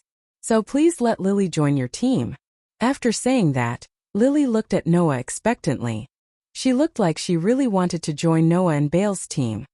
"We're only going to explore levels 1 to 4. The magic stones and dropped items aren't worth much." Noah folded his arms. "Even so, you intend to join us? Levels 1 to 4. Lily lowered her head slightly. When she lifted her head again, her face was full of smiles. "It's all right. Anyway, Lily won't be able to find other adventurers to take me in. Even if I earn a little, it's better than nothing. That's what people say." Noah shrugged at Baal. "Baal, what do you think?" "Leader, you can make the decision," Baal said hurriedly. "I don't have any objections." "Then it's all right." Noah lowered his head and stared at the petite girl named Lily. His dark and deep eyes flickered slightly, and there was a hint of a smile that wasn't a smile flashing past. "If you think it doesn't matter, then come with me." Lily felt that the pair of dark eyes gazing at her seemed to be able to see through her. She couldn't help but shudder. But even so, the petite young lady named Lily was still smiling stiffly. "Thank you very much." The girl's gaze shifted to Baal's direction. Her gaze landed on the short sword on Baal's back, and she retracted her gaze. Seeing this scene, Noah curled his lips and smiled. "Looks like I won't be bored today." Chapter 868. Dungeon Level 4. "Ha! Roar!" In a tunnel with little light, the fully armed Baal wielded a short knife that flashed with a bright silver luster. He was entangled with a Lycan that was much taller than him, exchanging blows back and forth in a battle. Baal's movements were a little messy, but he was gradually becoming more proficient. This was because while Baal was entangled with the Lycan, small pebbles would be shot out from behind him in a fluster. The pebbles would ruthlessly smash into the joints of Baal's frail body, causing Baal's body to naturally move. Over time, as Baal's movements became more and more proficient, the number of pebbles that were shot at him slowly decreased. In the end, there was not even a pebble left. Thanks to this, although Baal's movements were becoming more and more proficient, if he encountered some attacks, the small pebbles would no longer help him dodge, causing Baal to frequently be struck by the sharp claws and fangs of the Lycan. If it wasn't for the fact that Baal was no longer wearing the lowest grade equipment from the guild, he would have suffered quite a few injuries. However, this was what Noah should be doing. Noah's goal was to let Baal master certain battle techniques, not to constantly help Baal defeat monsters. If he had to constantly take care of Baal, then when Baal entered the dungeon by himself, could he still rely on Noah's help? That was definitely not possible. Hence, as Baal gradually grasped battle techniques, Noah did not intend to help him anymore. He wanted to let Baal get used to fighting monsters. Only actual combat was the fastest way to improve. Of course, even though there was no practical help, Noah continued to point out Baal's flaws in battle. Don't always retreat when you hear the monsters roar. That's just to scare people. When it's time to attack, attack. Yes. You don't have to constantly attack the monster's body. You can target its weak points such as its eyes, throat, or mouth. That way you can kill it in one hit. You can also attack its limbs. That way, the threat of the monster will be greatly reduced. Yes. You have to learn how to make use of all your advantages. Don't just block and dodge the monster's attacks. Don't forget you still have armor on you. That werewolf alone won't be able to break through your armor. You can take the attack, then seize the opportunity to finish off your opponent in one strike. Yes. Your dexterity is higher than the monster's, but you don't have to show off your speed every time. Since you've dodged the monster's attack, you can stop now. Don't go overboard. Yes. Thus, it didn't take long for Noah to find fault with him to decrease the number of times. Looking at Bale, who was fighting back and forth with the Leakin, Noah weighed the remaining pebbles in his hand and smiled. His progress is quite fast. That kid has a bright future ahead of him. Hearing Noah's words, Lily, who was carrying a large backpack, stood at the side. She glanced at Noah from time to time, and there was a faint shock in her eyes. Noah's guidance aside, Noah's amazing skill in throwing pebbles to let Bale act according to his own ideas really shocked Lily. At least, Lily had seen many great adventurers, but none of them could do the same thing as Noah. Lily couldn't help but ask hesitantly, "That Sir Noah, are you also a LV1 adventurer?" Not long ago. Noah didn't look back and responded with an indifferent attitude. "However, I've been upgraded recently. Now I'm LV2. Is that so?" Lily smiled. Sir Noah is really amazing. Although she said that in her heart, Lily was even more shocked than before. Lily had seen a lot of LV2 adventurers, however, let alone LV2, even LV3 or LV4 don't have Noah's skills, right? LV2 can have such skills? Who on earth was this person? That then again. Lily pretended to ask casually, "Which clan do Sir Noah and Sir Bale belong to?" "We are members of Hestia's clan. Currently, there are only 2 people in the clan, Bale and I." Noah glanced at Lily and said, "So, which clan does Miss Supporter belong to?" "Yes, Sir Noah." Lily lowered her head and let her expression be covered by her hoodie and bangs. "Lily is a member of Sumo's clan." Hearing Lily's words, Noah stopped weighing pebbles. Today, Noah was no longer the outsider who had just arrived in this world and didn't know anything.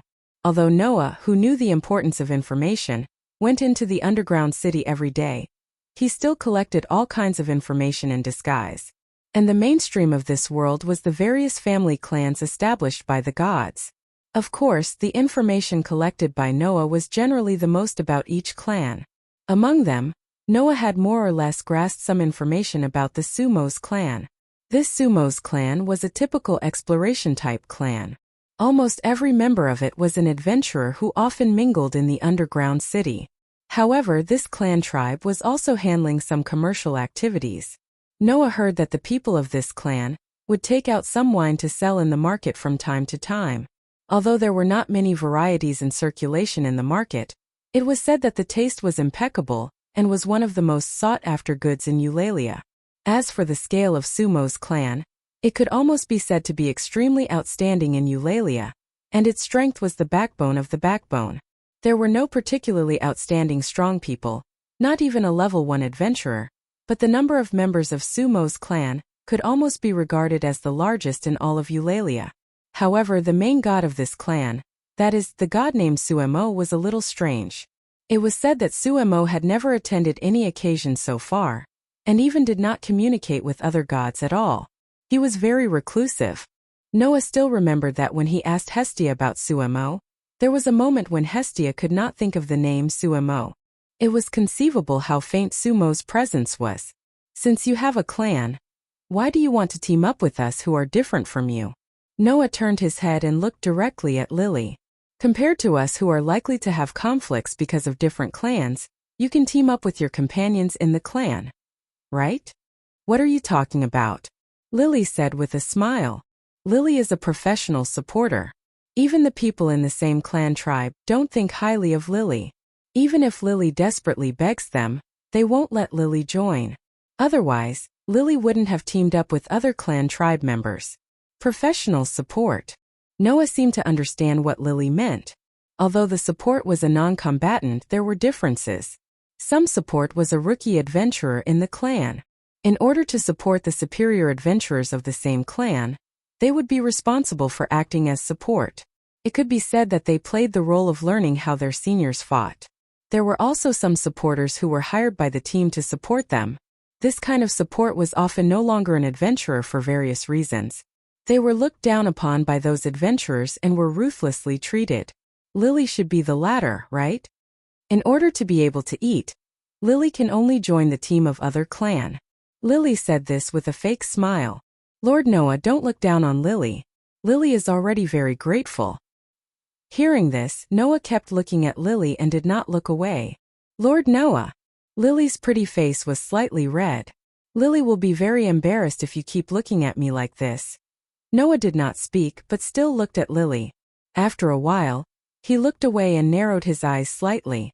Although she said that she was grateful and embarrassed, Noah did not see any similar emotions in Lily's eyes. While Noah and Lily were chatting, Bale's battle was almost over. Then Lily should continue to work.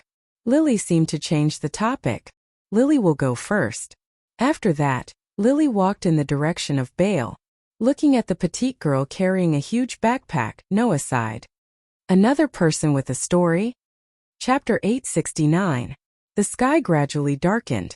When the sky was almost completely dark, Noah led Bale and Lily out of the Tower of Babel and to the central square. Lily, who was carrying a backpack that was several times larger than her body, came before Noah and Bale and bowed. Thank you, lords, for your help today. No need for that. Bale did not seem to be good at handling other people's kindness. His timid personality made him flustered. I didn't do anything to deserve your thanks. Please raise your head. No matter what, thank you, lords. Lily raised her head and looked at Noah and Bale with the same innocent smile on her face. Then, regarding the distribution of the loot, Lily didn't finish her sentence, but her intention was clear. Since she had joined the team, her motive was very simple. She wanted to get a share of the loot. In the same team, under normal circumstances, the spoils of war would be divided equally. However, Noah did not intend to share the loot equally. Although we are talking about the loot, there should be very few magic stones and dropped equipment, right? Noah said. I don't want it. You two can share it, Lily said. That day, they were not there to earn magic stones and dropped equipment. Instead, they were there to let Bale learn some combat skills. Furthermore, Bale's combat skills were not very mature. Hence, after buying the equipment at noon and entering the dungeon for half a day, Bale did not defeat many monsters and did not obtain any equipment. Furthermore, the first to fourth floors were only accessible to the best of the best. The magic stones dropped by the monsters there were pathetically small. He estimated that the magic stones that he had earned in half a day would not even be enough for 3,000 Varus. Noah did not want to share the money. Then I don't want it either. Bale said hurriedly. It's because of me that you earned so little. Moreover, I have learned a lot today. I don't want the money. Is that so? Lily maintained her smile. Then I won't reject your kindness. I hope that if I encounter any difficulties in the future, you can continue to employ me. After saying that, Lily bowed again. I'll take my leave. Lily did not wait for Noah and Bale to reply. She blended into the crowd and disappeared. After a while, Noah turned around and walked in the direction of the Tower of Babel. Let's go. Bale was taken aback and chased after him. Leader, is this the way home? We have to go to the Tower of Babel before going home. Noah shrugged his shoulders. Otherwise, you won't have a weapon tomorrow. No weapons. Bale was stunned. His hand unconsciously reached for the back of his waist. Leader, what are you talking about? My weapon isn't. Halfway through his words, Bale's face suddenly froze, and his pair of eyes became rounder and rounder. Seeing this, Noah could not help but laugh. Your weapon is gone, isn't it? Yes. Bale's weapon, the level 3 weapon worth hundreds of thousands of Varus, had disappeared from Bale's waist without a trace. Commander! Bale turned his head stiffly and looked at Noah, tears welling up in the corners of his eyes. Don't worry about me. Noah sighed. Your weapon was stolen. I found out long ago. It was stolen. Bale's face quickly turned pale. For Bale, who was born in the countryside and was very poor, hundreds of thousands of Varus was a huge amount of wealth.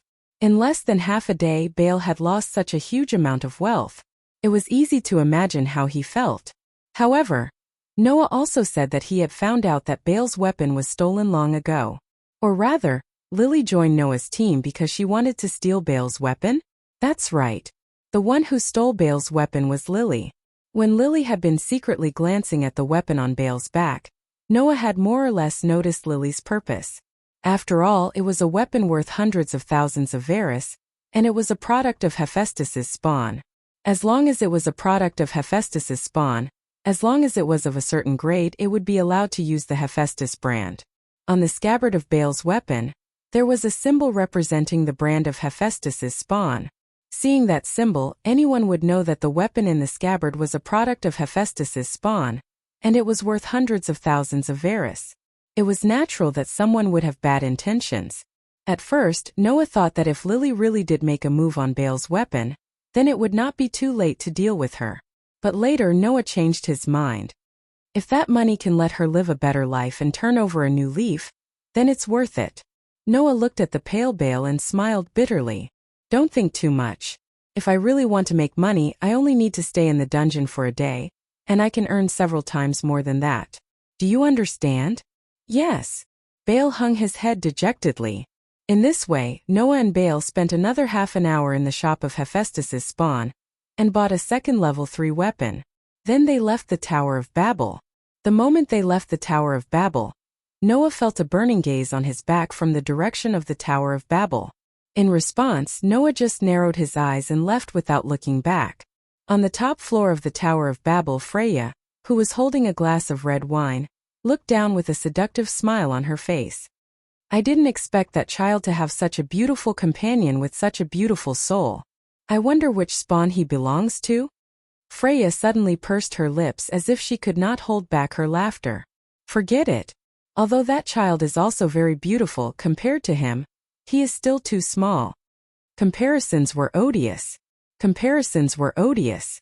If it was in the past, Freya would definitely chase after such a beautiful soul. However, after discovering Noah's soul, which was brighter than the sun, Freya realized that the beautiful souls she used to chase after were simply too small. Compared to you, no matter what kind of child he is just a small flame. Freya said in an extremely infatuated tone. I only have you in my eyes. I love you. After saying this, Freya stretched out her hand as if she wanted to grab something. Her expression was very lax. Beside her, the strong orc lowered his head and was expressionless. After a long time he murmured, Noah. Dole? Lord God. Baal opened the door and walked into the house in a dejected state. We're back. Oh? You're back? Hestia, who was lying on the sofa and reading a book, sat up. When she saw Baal's dejected appearance, she was startled and looked at Noah, who was walking behind Baal. What's wrong with him? It's nothing. Noah spread his hands. He just can't get over it. Can't get over it. Hestia tilted her head in confusion, but she didn't ask. Instead, she glanced at the dejected Baal and noticed his equipment. Did you change your equipment? Well. Noah scratched his cheek. He can't always wear the standard equipment given by the guild, right? You're right. Hestia nodded and looked at Noah with a gratified expression. As expected of Noah, you know how to take care of the younger generation. Hearing Hestia's words, Noah suddenly smiled. You have one too. Me. Hestia was stunned. Noah then put the bag he had been carrying in his hand on the table in front of Hestia. A gift for you. After saying this, Noah returned to his room with a smile. Hestia stared blankly at the bag on the table. After a while she reacted and picked it up. Inside the bag was a very luxurious piece of clothing. It was a formal dress. Hestia involuntarily hugged the bag in her arms and closed her eyes. The corners of her mouth slowly rose into a satisfied smile.